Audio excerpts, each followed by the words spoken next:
Même le plus fort des hommes a besoin d'amis. Mais c'est quoi être ami? Mais c'est pas vrai, ça fait 75 fois que je vous le dis. Les amis, c'est comme les lunettes. Ça donne l'air intelligent, mais ça se raye facilement. Mais à quoi ça sert, les amis, si on peut pas leur parler de ce qui compte vraiment? À moins que tu veuilles me parler de toi.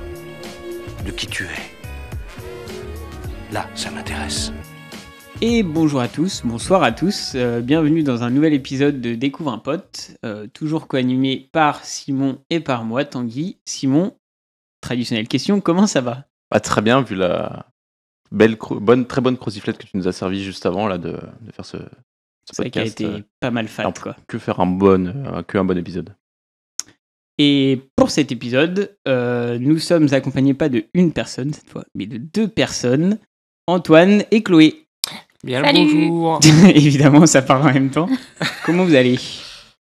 Vas-y Antoine, parce que... Ouais, moi ça va très bien. Je rejoins Simon. Croziflette, parfaite. Vraiment, ça a réchauffé mon âme. Merci beaucoup. Moi, je suis très contente d'être là ce soir. Merci de m'avoir invitée. Je pensais que Antoine serait solo ce soir, mais du coup, ça... Bon, on s'est dit qu'on a profiterait de l'occasion, comme tu es peu sur Lyon, si on voulait inviter Antoine, on s'est dit on va pas voler Antoine à Chloé et laisser Chloé toute seule, du coup. C'est très gentil. Surtout qu'on aurait dû voler ensuite Chloé à Antoine. Exactement. C'est ça. Pour un deuxième podcast, donc autant faire le ensemble.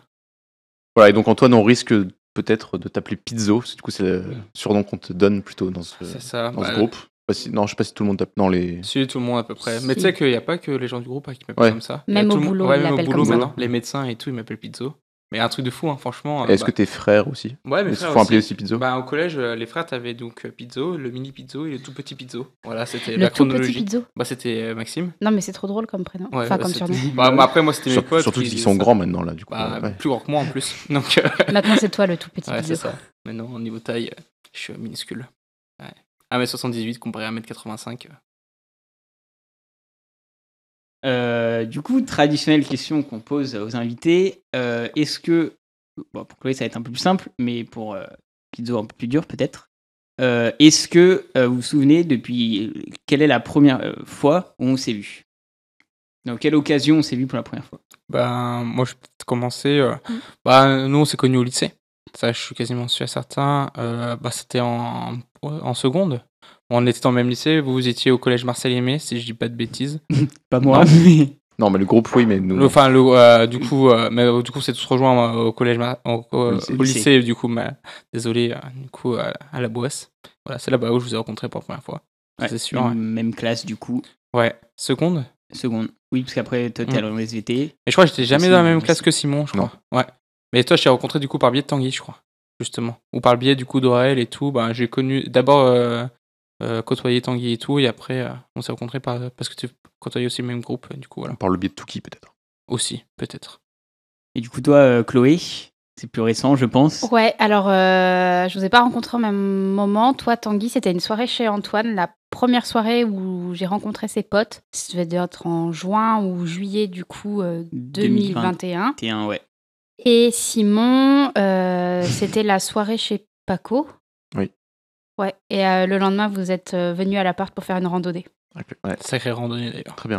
Très belle randonnée de Sancy. Allez au puits de Sancy. Et du coup, nous, c'était en mars 2022. C'était au printemps, là, non? Non, c'était en août 2000... c'était en août 2021. C'était... 2022. Non, 2022. Je crois que c'était ça. Ouais, 2022. C'était cet été? Ouais. C'est cette année en tout cas. Enfin, la rando que vous avez fait, c'était juste avant le PAX. Donc oui, c'était en août 2022. Ah, ok. Ah oui, parce que c'était la soirée où on a annoncé qu'on se paxait là-bas. Ah oui, c'est vrai. Oui. Ah. Du coup, question suivante. Oui, présentez-vous de la manière dont vous voulez. Vas-y, Chloé, commence.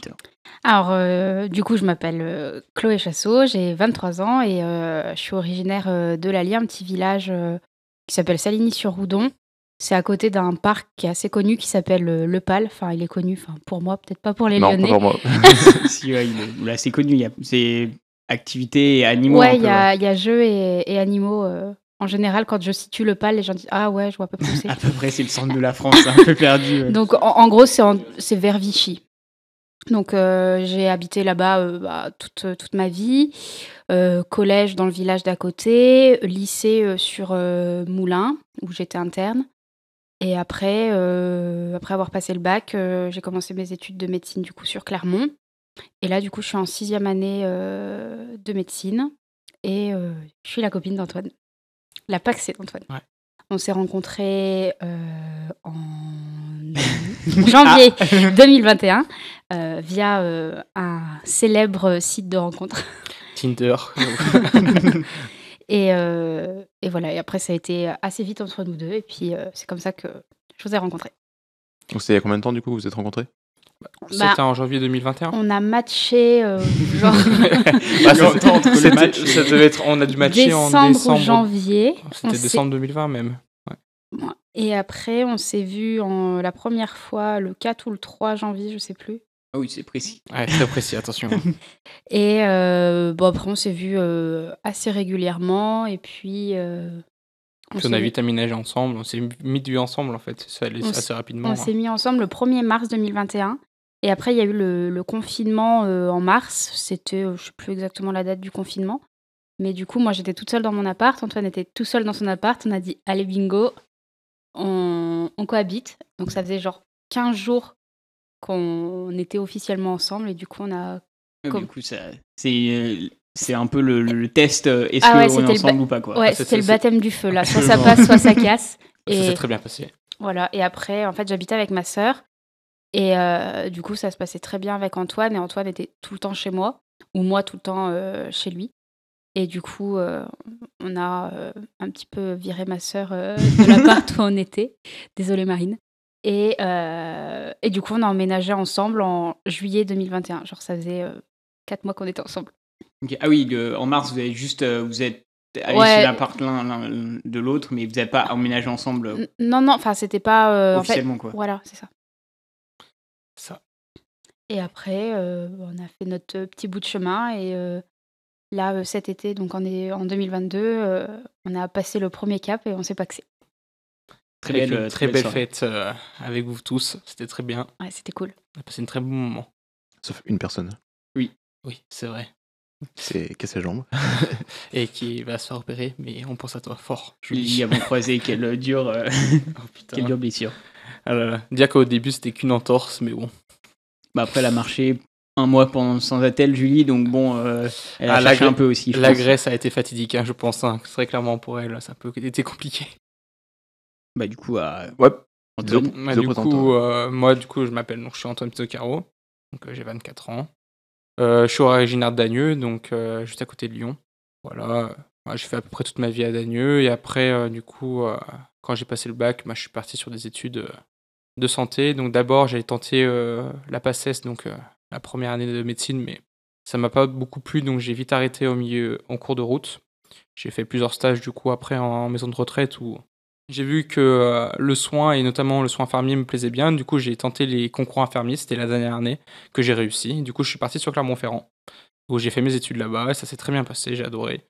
Donc à force de mes stages, etc., et voilà, je suis devenu infirmier. Entre-temps, j'ai rencontré Chloé, du coup, entre 2 confinements, et voilà, on s'est mis ensemble très rapidement, tout s'est très bien passé.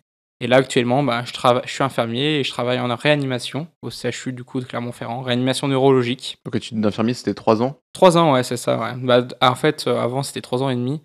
Moi, c'était un petit moment, et là, ouais, c'est 3 ans donc c'est une formation en alternance. Tu as plusieurs stages, en fait, au milieu. Moi, j'en ai fait 8 de stages. Et voilà, du coup, ça permettait de voir à peu près tout ce que tu pouvais voir, si t'aimais bien, etc., quelle spécialité t'aimais moins et tout. Moi, je savais que je voulais travailler à l'hôpital, je voulais pas travailler dans les institutions extérieures, donc par exemple les maisons de retraite, l'HAD ou quoi que ce soit. Moi, c'est pas ou même libéral, c'est pas des choses qui me plaisaient tout de suite. Voilà, et je savais que c'était des soins d'urgence, donc la réanimation ou les urgences qui me plaisaient. Donc je suis allé là où ça me plaît, et voilà. Je m'étais pas trompé, et je m'éclate. Du coup, vous travaillez pas au même bâtiment? Ça dépend. En fait, moi, pareil, pour l'instant, je suis encore des stages. Pareil, c'est un peu sur un format d'alternance, un mois de cours, un mois de stage. Et il y a, quand Antoine a eu son poste en réa-neuro, moi, à peu près en même temps, j'ai eu mes affectations de stage, et j'étais externe. Du coup, c'est le poste que j'occupe en réa-neuro. Donc du Comme coup, par hasard. c'était l'externe et son infirmier, quoi. Ils ont beaucoup rigolé quand ils ont arrivé dans le service, parce que bien sûr, à l'hôpital tout sait, donc ça s'est su, je pense, 3 ou 4 jours après, que Chloé était même avant. Parce que j'avais fait une garde dans une autre réa, parce que on fait des gardes en tant qu'externe. Et j'étais avec un interne qui s'appelle Benjamin. Et cours de la nuit, on discute. Et je lui dis, ah bah oui, je connais la réa neuro, mon copain. Et à l'époque, Antoine était encore étudiant infirmier là-bas.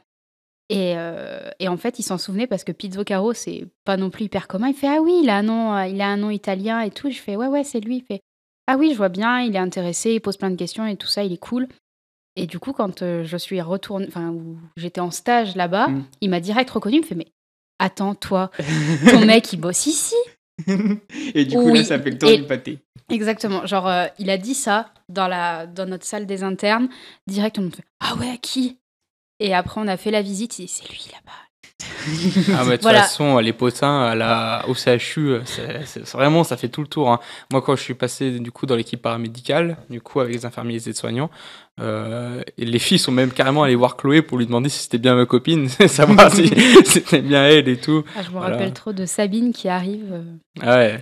Mais c'était assez cocasse parce que le premier jour, donc moi je commence à 8h et Antoine était du soir ce jour-là, donc il arrive vers 13h30, 14h.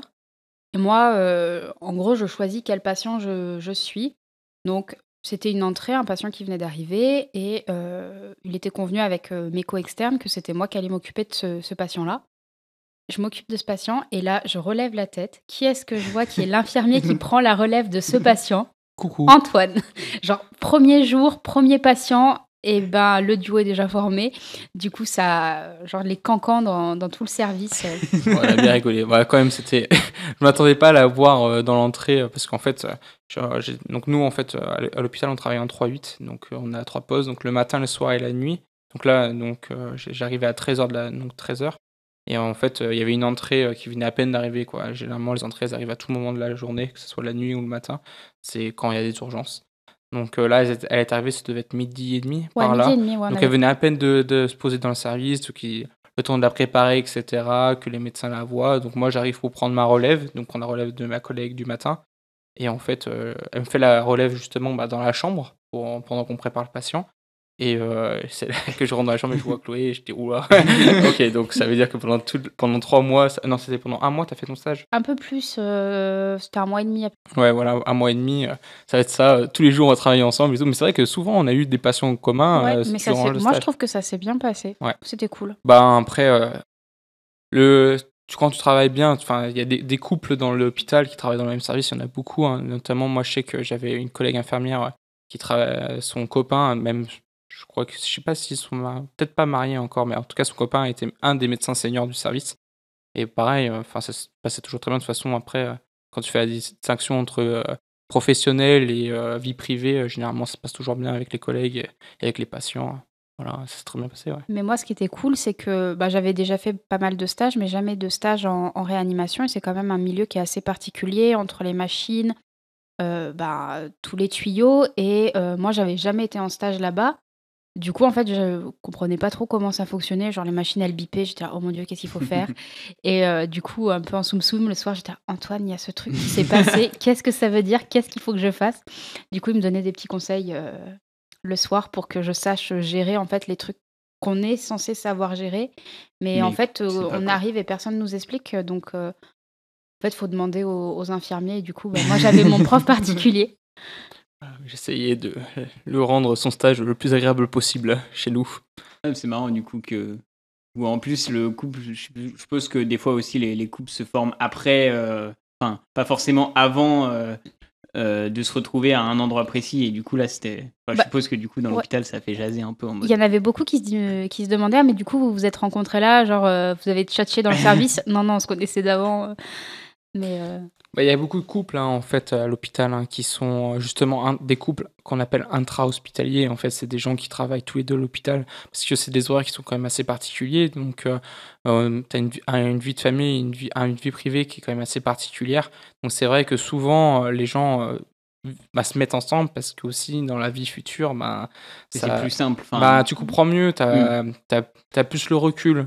Après, moi, j'ai totalement on va dire, l'exemple contraire, parce que mes parents, ma mère est infirmière libérale. Mon père, lui, il est fonctionnaire d'État, du coup, à la métropole du Grand Lyon. Donc, en fait, donc tu vois, c'est pas du tout un couple qui est intra-hospitalier. Ils ont tous les deux. D'ailleurs, mon père a horreur de l'hôpital. Au tout début qu'il avait rencontré mon père, il ne pouvait même pas passer le palier de la porte de l'hôpital. Alors, t'imagines bien que quand ma mère lui racontait ce qui lui arrivait au travail. Non, ça m'intéresse pas. Juste garde pour l'hôpital. Donc vraiment, c'était pas du tout. Enfin, ils n'étaient pas du tout amenés justement à se rencontrer, mais au final, tu vois, ça a très bien matché. Donc voilà. C'est vrai, mais c'est souvent des idées reçues. Moi, j'avais souvent entendu à l'hôpital dire, bah, de toute façon, tu verras, c'est mieux de te mettre avec quelqu'un qui est dans ton service ou qui est mieux, donc quelqu'un qui est dans l'hôpital parce qu'il comprendra mieux, il aura les mêmes horaires que toi, la même difficulté au travail que toi. Pour parler, ça sera mieux et tout. De ton service, mais moi, j'ai aussi eu des médecins, pause café, genre à 3h du mat. Ils commencent un petit peu à parler de leur vie. Et elle me demande, moi, où j'en suis. Donc, j'explique que je suis en couple avec Antoine est encore étudiant infirmier à ce moment-là. Je leur disais, mais t'es sûre de vouloir te mettre avec un infirmier, c'est pas le même niveau social et tout. Après, genre. C'est pas très intelligent. Non, mais c'était un peu vraie, cette caricature-là, tu vois. J'étais là, ok.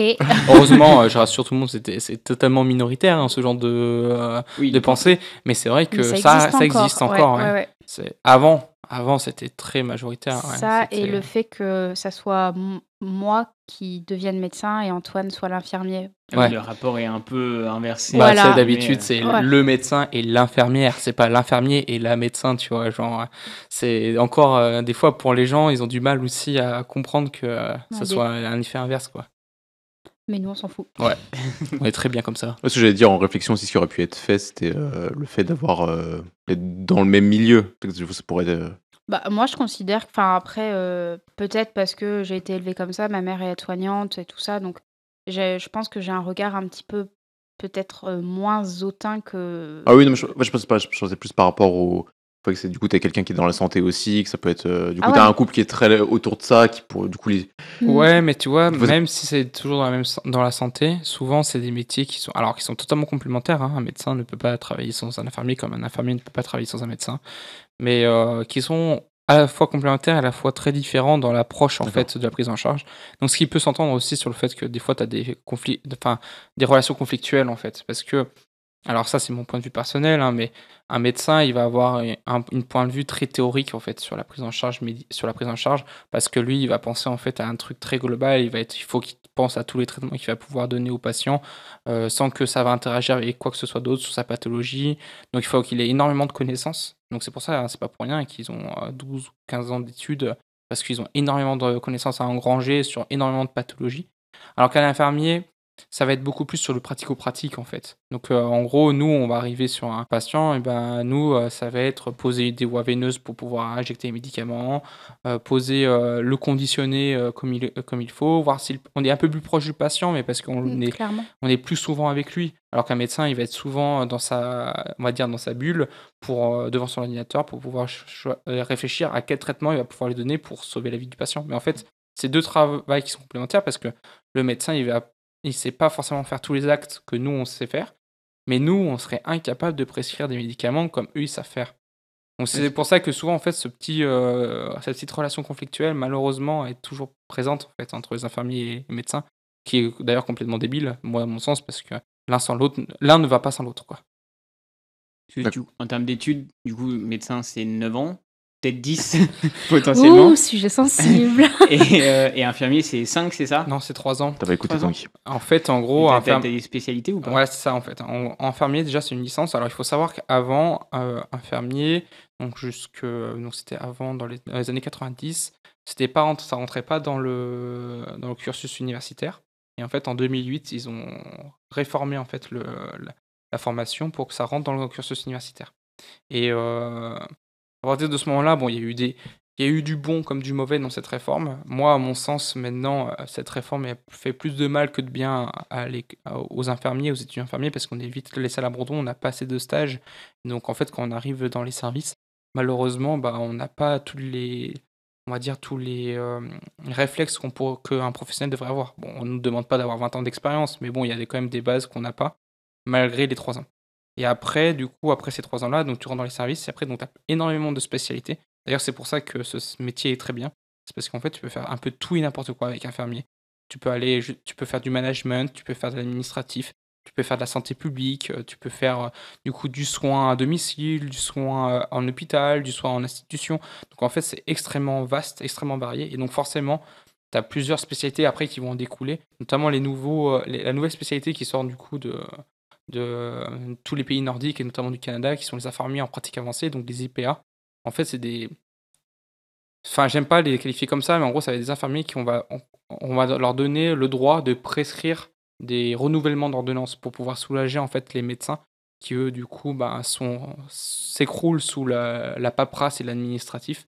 Ça va aider en fait, par exemple les médecins généralistes, typiquement ton patient diabétique qui vient tous les 6 mois pour faire son renouvellement d'ordonnance qui va très bien et qui n'a pas besoin de faire autre chose, et ben il va venir voir l'IPA. L'IPA va faire le check pour voir s'il n'y a pas d'autre chose qui va mal. Si ça va bien, ben, il lui refait le renouvellement d'ordonnance. Si ça va mal, ben, du coup il va se référer au médecin généraliste. Mais tu vois, pour essayer de soulager les médecins. Moi j'en connais 6 de spécialisation. Attends, 6. 4. Pas 6, 4. Pas autant. Mais voilà, 4. Et après, mais je pense que je dois. Même 5, ouais, 5. Et, je pense que tu les connais pas tous. Mais ouais, c'est sûr que je les connais pas tous parce qu'il y en a tellement. Tu vois, tu peux faire énormément de choses. Et je pense que c'est voué à être encore de plus en plus diversifié parce qu'il y a un manque de professionnels. Et en fait, on forme assez facilement et rapidement des infirmiers. Et du coup, je pense que dans les années à venir, il y aura encore plus de possibilités pour un infirmier de spécialisation et de possibilités de carrière. Et, en fait, c'est cool. C'est super bien. En fait, plus les années vont passer, plus on aura le droit à faire des actes que nous, on n'avait pas le droit de faire avant. Parce que les médecins vont être occupés à faire autre chose, donc ils ne pourront pas forcément faire ces actes. Du coup, on va être formés à faire ces actes. Et après, c'est l'effet boule de neige. En fait, généralement, à l'hôpital, par exemple, c'est le trio, donc médecin, infirmier et soignant, souvent. Et en gros, nous, on va devoir faire des choses, donc on va pas pouvoir faire d'autres trucs. Donc ça se trouve, les aides-soignantes vont gagner aussi en grade et vont sûrement prendre aussi d'autres actes qu'elles ne pouvaient pas faire, etc. Donc tu vois, forcément, ça va amener à, on va dire, une valorisation du travail que nous, on peut apporter. Donc c'est pas si mal. Et aide-soignant par rapport à infirmier, quelles sont un peu les différences principales? En gros, un aide-soignant, déjà, ça a 1 an de diplôme. Enfin, ça a qu'un an de formation au lieu de 3 ans. Alors, en gros, un aide-soignant, c'est... Un aide-soignant, c'est un... Pareil, là, je rentre dans les grandes lignes de son rôle. Il y a bien sûr d'autres rôles, mais en gros, l'aide-soignant, c'est la personne qui va nurser, c'est-à-dire s'occuper du patient, faire les soins, la toilette, l'habiller. Manger. Parfois, oui, manger. C'est la personne qui va vraiment être au contact le plus proche du patient et en fait l'aider dans les gestes de la vie quotidienne que le patient n'est plus en mesure de faire pendant le temps de son hospitalisation, ou par exemple pour les personnes âgées, les aides-soignantes sont indispensables dans les maisons de retraite parce que c'est elles finalement qui permettent à ce que la personne âgée soit bien et voilà. Alors que les infirmiers du coup vont être un peu plus sur les actes médicaux du coup. C'est ça en fait, ouais, ça va être... En gros, les soignants, c'est... Quand on a créé le poste d'aide-soignant en France, c'est parce que les infirmières ne pouvaient plus faire tout ce qu'on leur... Il y avait trop de travail. Notamment, nous, notre rôle de base, c'est le care du patient, donc c'est-à-dire le bien-être du patient en général. Donc, nous, il y a plusieurs bien-être fondamentaux à s'occuper de la patiente, donc notamment la toilette, lui donner à manger, lui donner à boire, faire en sorte qu'il soit propre sur lui, etc. Et en fait, nous, les infirmiers, on s'est dirigé vers un versant beaucoup plus technique et avec du coup plus de connaissances qu'on a agrégées. Donc forcément, on avait moins de temps pour s'occuper des tâches de base en fait. Donc c'est-à-dire tout simplement se laver, manger, etc. Et donc c'est les aides-soignantes qui ont repris le relais, on va dire. Voilà. Et donc tous ceux qui donnent des médicaments, prise de tension et tout, ça c'est que des infirmiers. Alors maintenant, ça a évolué parce que maintenant, à l'hôpital, c'était il y a 1 an. Ça dépend des services. Ça dépend des services, ouais. Quand même en majorité les infirmiers. Mais maintenant, les aides-soignantes, normalement, devraient pouvoir prendre les constantes des patients. Donc, prendre la tension, prendre la glycémie, etc. Après, c'est toujours pareil. C'est faire un acte n'est pas... Enfin, il faut que tu fasses un acte en sachant à quoi ça veut dire derrière, tu vois. Par exemple, si tu prends une tension, Tu sais pas la lire. ouais, que tu sais pas la lire, bah, ça sert un peu à rien, tu vois. Donc c'est ça aussi qu'il faudrait faire derrière, c'est que dans la formation aide-soignante, bah, du coup, que ça suive et que justement on leur apprenne tout ce genre de base, tu vois. Voilà. Après, moi, je suis pas spécialiste là-dedans et puis j'avoue que la formation aide-soignante, je la connais pas à fond. Donc très certainement que ça se trouve, ça se trouve, on a même dit des erreurs, etc. Et ça, je Oui, sais, non, mais c'était sais pour pas. savoir à peu Voilà, près mais, les rôles entre mais en gros, voilà, en aide-soignant et gros, un c'est ça en médecin. fait. C'est un aide-soignante, ça va s'occuper plus du nursing, du care. L'infirmier, ça va être plus dans le technique, bien qu'il doit toujours aussi s'occuper. C'est à lui aussi de s'occuper du nursing, du care avec les soignantes. Donc c'est vraiment un duo. Hein. Les soignants et l'infirmier, c'est vraiment un duo qui est indissociable. L'un ne va pas sans l'autre. Et après, tu as les médecins, du coup, qui sont sur le médical. Diagnostic et voilà, le traitement. Absolument, ouais. Ok. Et vous savez, vous, depuis quand ça remonte l'envie d'être dans ce milieu-là, médical Pour ma part, ça remonte pas à si longtemps que ça, parce que quand j'étais au collège, je voulais faire prof de physique-chimie, après de SVT, après je voulais faire architecte. Ça a bien évolué du coup. Ouais. Un truc bien différent aussi. Ouais, bien différent. J'ai voulu faire climatologue aussi à un moment donné. Et je crois que c'était en seconde. Ma prof d'SVT, parce que j'adorais les SVT et franchement, je m'en sortais très très bien. J'avais des bonnes notes. Et en fait, j'allais toujours chercher plus loin dans les cours qu'on donnait. Je faisais des recherches parce que vraiment, ça m'intéressait. Et un jour, elle m'a dit, bah, tu veux faire médecin, mais un peu comme, pour elle, c'était une vérité. Je fais, bon, non, pas je forcément. crois pas. Elle m'a dit, bah, tu devrais. Et en fait, il en manque. Et en fait, sur le moment, j'étais ouais, je sais pas. Et puis en fait, un peu l'ego, j'étais là, pourquoi pas. Et en fait, je me suis renseignée. En fait, je me suis rendu compte que c'était ce qui au fond me plaisait. Et puis après, quand j'allais chez le médecin, j'aimais bien. Non, mais pour moi, je regardais ce qu'il faisait, comment ça marchait. Après, j'ai pas mal parlé avec ma mère qui est aide-soignante, donc lui demander comment ça se passait. Et finalement, en fait, c'est comme ça que ça a mûré. Et puis finalement, surtout l'envie de comprendre comment notre corps fonctionne. Et ça, même après 6 ans de médecine, ça m'émerveille toujours autant. Et je pense que ça va m'émerveiller pour toujours. Mais tu as un bel exemplaire devant toi, parce qu'il est souvent allé à l'hôpital, Simon. Ah. Ouais, c'est bientôt la carte de visite là-bas. Et ben écoute, pour moi, ça a été depuis toujours, je pense. En vrai, j'ai pas vraiment de souvenir de quand exactement.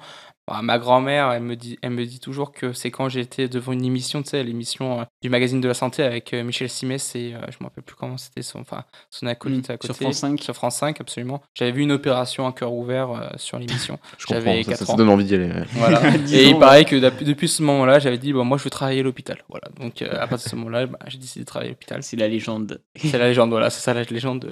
Donc t'as pas d'autres souvenirs, t'as pas d'autres métiers qui étaient avant ou non, jamais. ouais. Bah de toute façon après, Si. moi quand j'ai Chloé, petite Chloé a des infos. anecdote. non mais quand j'ai grandi, moi j'ai l'une de mes passions c'est l'histoire. Vraiment, j'adore l'histoire, mais de l'Antiquité. Je pense que je suis plus passionné par tout ce qui est Antiquité, Moyen-Âge que l'histoire moderne, etc. Mais voilà, j'adore ça et je m'étais dit, tu vois, en seconde première, que si jamais j'arrivais pas à faire ce que je voulais faire, à pas travailler dans la santé, j'allais faire prof d'histoire. Voilà, c'était, on va dire, un peu. Et il y a eu un moment, effectivement, en terminale, juste avant tu sais, quand tu étais sur Parcoursup où tu te disais, ouais, qu'est-ce que je vais faire et tout, là, où là, je me suis dit, bon, qu'est-ce que je fais, qu'est-ce que je mets j'étais même, à ce moment-là, ouais, j'ai eu un petit moment de doute en mode, est-ce que je vais à la fac de médecine ou est-ce que je vais à la fac d'histoire. Bon, au final, ça me va bien, je regrette pas mon choix. Et après, t'as quitté médecine par choix ou En fait, en gros, moi, je me suis dirigé à la médecine parce qu'on m'a toujours dit, médecin, si tu veux travailler à l'hôpital, il faut faire médecin. Bon, très bien. Mais c'est vrai que je me suis jamais vraiment posé la question, tu vois. Ouais, très bien, j'y vais. Et c'est vrai que j'avais toujours dit, moi, j'avais un truc que je disais à mes parents tout le temps, c'est ouais, je vais faire chirurgien, etc. Du coup, forcément, dû à cette fameuse opération-là, du cœur ouvert. Et en fait, quand je suis arrivé en PACES, alors déjà 2 choses, c'est que moi, la première chose, c'est que quand j'ai vu la tonne de travail qu'il fallait faire, et moi, dans ma tête, j'ai très vite abandonné en disant, j'aurais jamais les capacités, en fait, de faire ça. Donc j'ai quand même essayé une première année où j'ai vu que c'était quand même assez compliqué. J'avais eu un très mauvais classement au premier semestre. J'avais quand même eu l'exploit quand même de remonter 900 places au second semestre. Mais bon, ça restait quand même pas non plus C'était pas du tout assez. Bah, j'étais 1100e sur 2400. Ils en prenaient combien? Ils en prennent 350. Okay. Donc tu vois, vraiment, j'étais quand même assez loin. Ah oui, t'avais vraiment fait un premier semestre catastrophique. Ah ouais, non, mais c'est simple, le premier semestre, j'étais en 1950e. Mais donc oui, donc non, j'étais même 1000e après au second. Ouais, bref, de toute façon, dans tous les cas, j'étais pas assez bien classé. Tu voulais pas faire un autre cursus, que je crois qu'il y a plusieurs cursus qui... Pas à cette époque. Pas à cette époque. Comme genre kiné, pharma et tout, t'aurais pu. Ouais, non, pas du tout. En fait, il était trop mal classé. J'aurais pu faire pharma, je pense, si j'avais bien remonté en quand j'ai été carré, donc quand j'avais fait ma première année de médecine. Mais le problème, c'est que, en gros, pendant ma première année de médecine, j'ai eu une rupture avec ma copine de l'époque. Donc, ça faisait 3 ans qu'on était ensemble. Bon, ça m'a mis un peu mal, on va pas se mentir. Et du coup, forcément, il y a eu grosse remise en question. Et en fait, je m'étais rendu compte que c'était pas ça que je voulais faire du tout.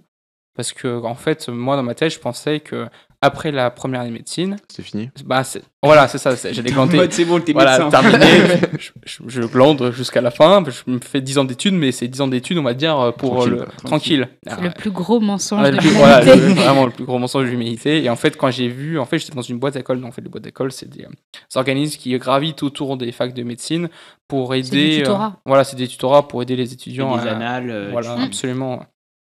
Sauf qu'elles sont payantes, bien sûr. Oui, ça aide, mais c'est voilà, c'est rien gratuit dans ce monde.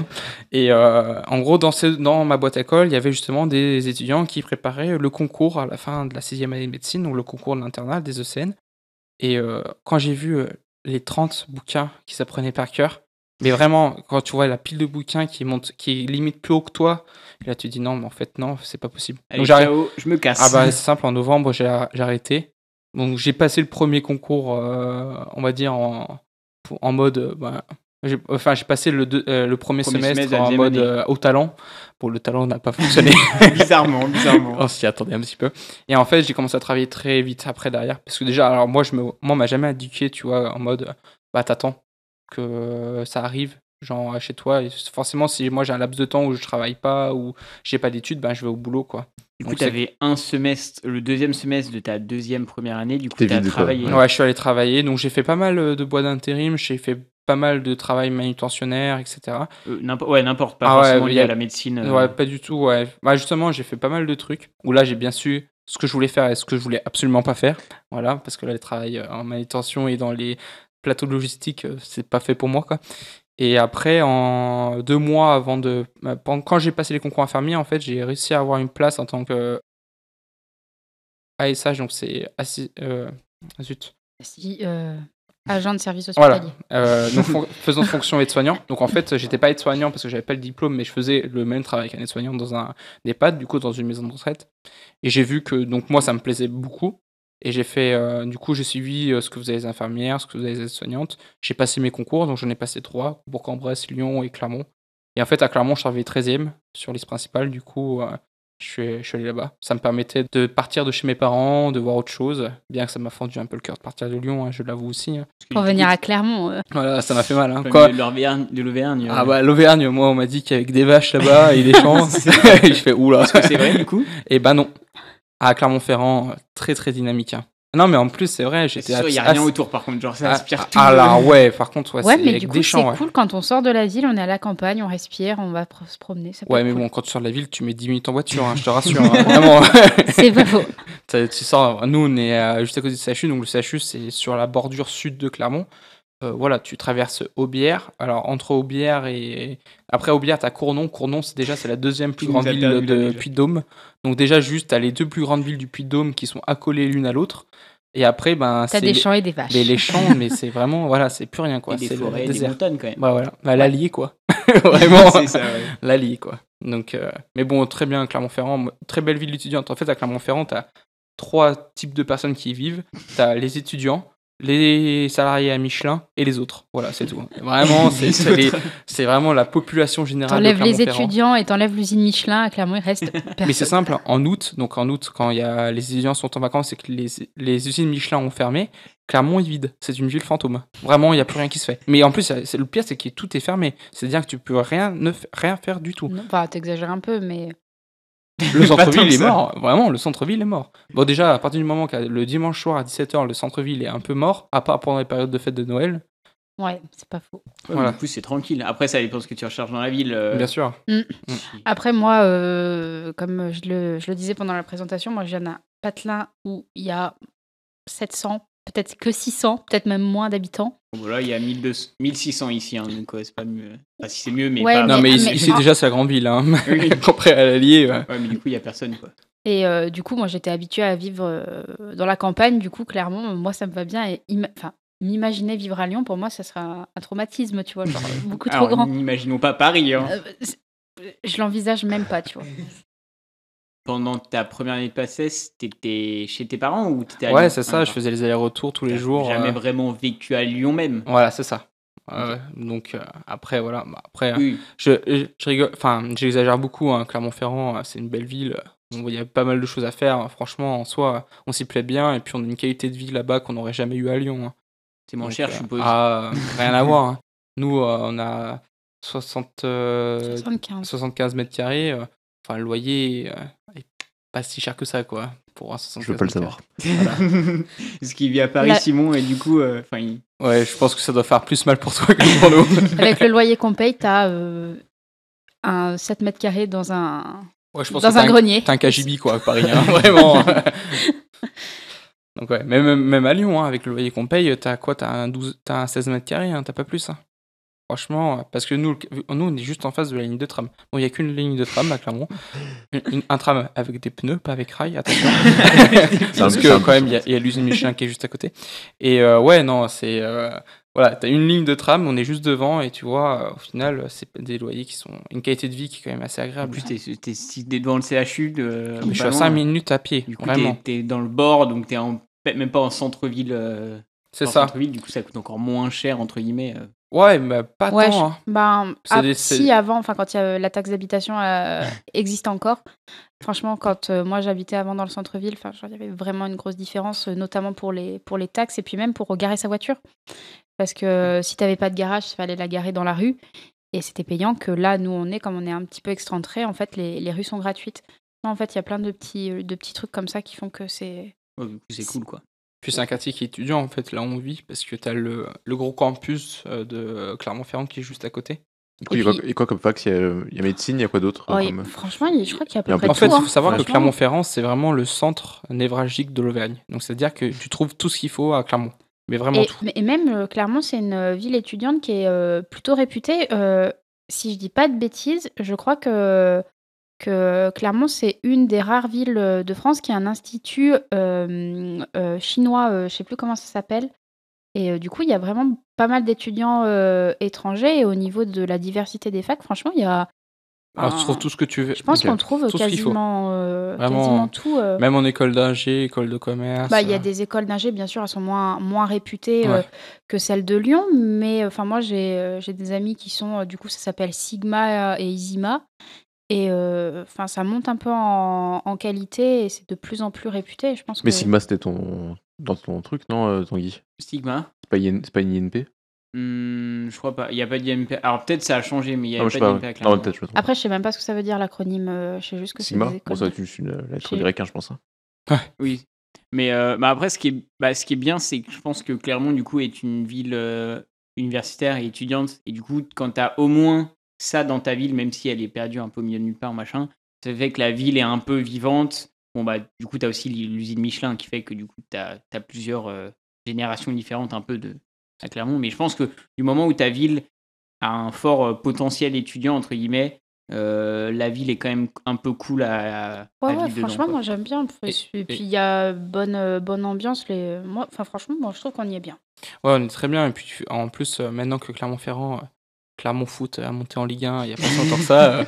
Il y a des beaux matchs. Il y a quand même Léo Messi qui vient quand même jouer au stade Gabriel Montpied. Ouais. C'est quand même sacrément drôle quand même, moi je trouve. Surtout quand tu vois la gueule du stade Gabriel Montpied. Enfin vraiment, c'est le stade de Tramway quoi. Vraiment. Ah ouais. Non. Ils sont en train de refaire les tribunes là. Mais avant il y avait. Il est ridicule le stade. Il est ridicule, il y a quelques gradins, mais. Mais Clermont n'a jamais été une terre de foot. Alors Clermont est une terre de rugby. Alors ça c'est sûr et certain. Mais c'est plus connu pour l'équipe de rugby. Voilà, l'ASM. Tu sais que dans les collèges et à l'école primaire, moi où j'habitais, c'était genre tout le monde allait au foot. À Clermont, genre, tu fais quoi? Rugby. Et quand tu dis, tu fais pas du foot? Bah non, du rugby, ça va pas, non? Ça va pas la tête, oh. Et à Clermont, j'ai entendu que le foot, c'est un sport de gentlemen qui est pratiqué par des brutes, et Oui, le rugby, c'est un sport de brutes pratiqué par des gentlemen. Ouais, elle est connue, cette. Oui. C'est la seule ville où on m'a dit ça. C'est la première chose d'ailleurs qu'on m'a dit ça. De toute façon, c'est simple, pour être un vrai Auvergnat, il faut aimer le rugby et aimer le Saint-Nectaire. Voilà, c'est tout. Et après, c'était. C'est un Auvergnat pur et dur. Et le saucisson, ouais. Si t'aimes pas le fromage, t'es un peu dans la merde quand même. Ah ouais, non, l'Auvergnat. Mais qui n'aime pas le fromage? Moi, pas trop à l'état solide. C'est-à-dire que. Finirons le podcast à 3. Ah là là, mon Dieu. Bon. Genre tout ce qui est croziflette, raclette, tout ce qui est fromage fondu, reblochon fondu, aucun problème. Mais le fromage à l'état brut, j'ai envie de dire, je prends pas. Je pourrais dégommer les plateaux. Faut dire, nous, à l'hôpital, les gens, ils nous offrent du fromage. Voilà, pour nous remercier du bon soin qu'on leur a donné. Ah oui, ouais. Patient. Ah, mais vraiment, des meules de fromage, des vrais meules de Saint-Nectaire. 3 ans d'affinage. Ah ouais, non, mais truc de fou, quoi. Et puis, du coup, t'as du fromage à tire-larigot dans le service. Mais vraiment, c'est trop bon. Quand t'ouvres la porte du frigo de la salle de pause. Ouais, franchement, le fromage, c'est une religion, je pense, là-bas. Mais une vraie religion, ouais. C'est Saint-Nectaire, Cantal, tout ça, ça fait partie du patrimoine auvergnat, quoi. Donc, vraiment, ils y tiennent. Ils y tiennent vraiment, ouais. Il y a quoi? Il y a dans la région Auvergne, du coup, t'as Rhône-Alpes, mais t'as Cantal, Creuse, Corrèze. Non, ça fait Allier, Puy-de-Dôme. Après, t'as le Cantal en bas à gauche et t'as la Haute-Loire en bas à droite. Ok, t'as pas Creuse Non, ça, c'est quoi la région qu'elle a? C'est au Languedoc? Non, alors t'as l'Occitanie. Dans l'Occitanie, t'as le... Non, mais Creuse, c'est... Limousin, non? C'est Limousin? Oui, Limousin, c'est bon. Okay. Bah du coup, ok, maintenant... T'as que le Cantal qui est rattaché... Ouais. Ok. Ouais. Attention, entre le Cantal, la Lozère et l'Aviron, grande rivalité. Qui aussi. est-ce qui est le maître de l'Aligo? Ouais, attention. Question en suspens, la grande légende. Ouh là là. C'est ça que alors je sais plus, j'avais fait un déplacement au sud-ouest de Clermont. Ouais. Entre grosso modo Clermont, Brive, alors je sais pas exactement Histoire, quelle région peut-être. Hein? Histoire peut-être aussi, c'est dans le sud de Clermont. Je sais que tu prends Clermont, c'est il y a 4 autoroutes où Clermont c'est en haut à droite, et bah moi j'étais vraiment pile au milieu de ce carré où tu mets 2 heures à rejoindre une autoroute. Ouais. Ok. Et c'est vrai qu'on a mangé de l'aligot et c'était quand même vachement bon. Alors je sais pas dans quel département. Et bah c'était pas en Aveyron. Désolé Flavie si t'écoutes ce podcast, c'était pas en Aveyron. Ah oui, c'est quand même vachement bon. C'est tellement bon. Tu vas dans un buron sur le plateau de l'Aubrac en Lozère, mais tu démontes ça, mais c'est tellement bon. C'est quoi un buron? Un buron, c'est un restaurant typique. C'est une auberge. Ouais. En fait, généralement ils font le sanglier à la broche et tout là-bas. Tu sais, la vraie auberge en pierre. Oui, t'as l'impression de revenir au XVIIIe siècle. Ils ont acheté des chaudrons et tout. C'est le bouchon de l'Auvergne. Ouais, vraiment. C'est ça. C'est ça, absolument. Et c'est très bon. C'est très gras. Du coup, c'est bon. Pas aussi bon que la cuisine lyonnaise, mais c'est très bon. Je vois qu'on est en présence de bons... comment on appelle ça Bons vivants. Ouais, c'est ça, de bons vivants. Rien tel qu'un bon vin, un bon fromage et un du bon pain. Toi aussi, je te rappelle que tu nous as fait une croisiflette là. Une croisiflette? Une croisiflette? J'ai toujours dit croisiflette. Non, c'est une croisiflette. Ou alors croisetade à la rigueur. Ça, j'ai jamais écouté. C'est vrai que les pâtes ont des formes de croix, hein, tu pourrais dire des croisiflettes. Ouais, je sais pas, moi j'ai toujours dit croisiflette. C'est des creusets en fait, les pâtes. Ouais, c'est les carrés, c'est le carré suisse. C'est des trucs de Savoie, ou de Savoie, ouais. C'est les boîtes bleues là. Oui, oui, c'est les boîtes bleues, exactement. Est-ce qu'on se fera un petit jeu?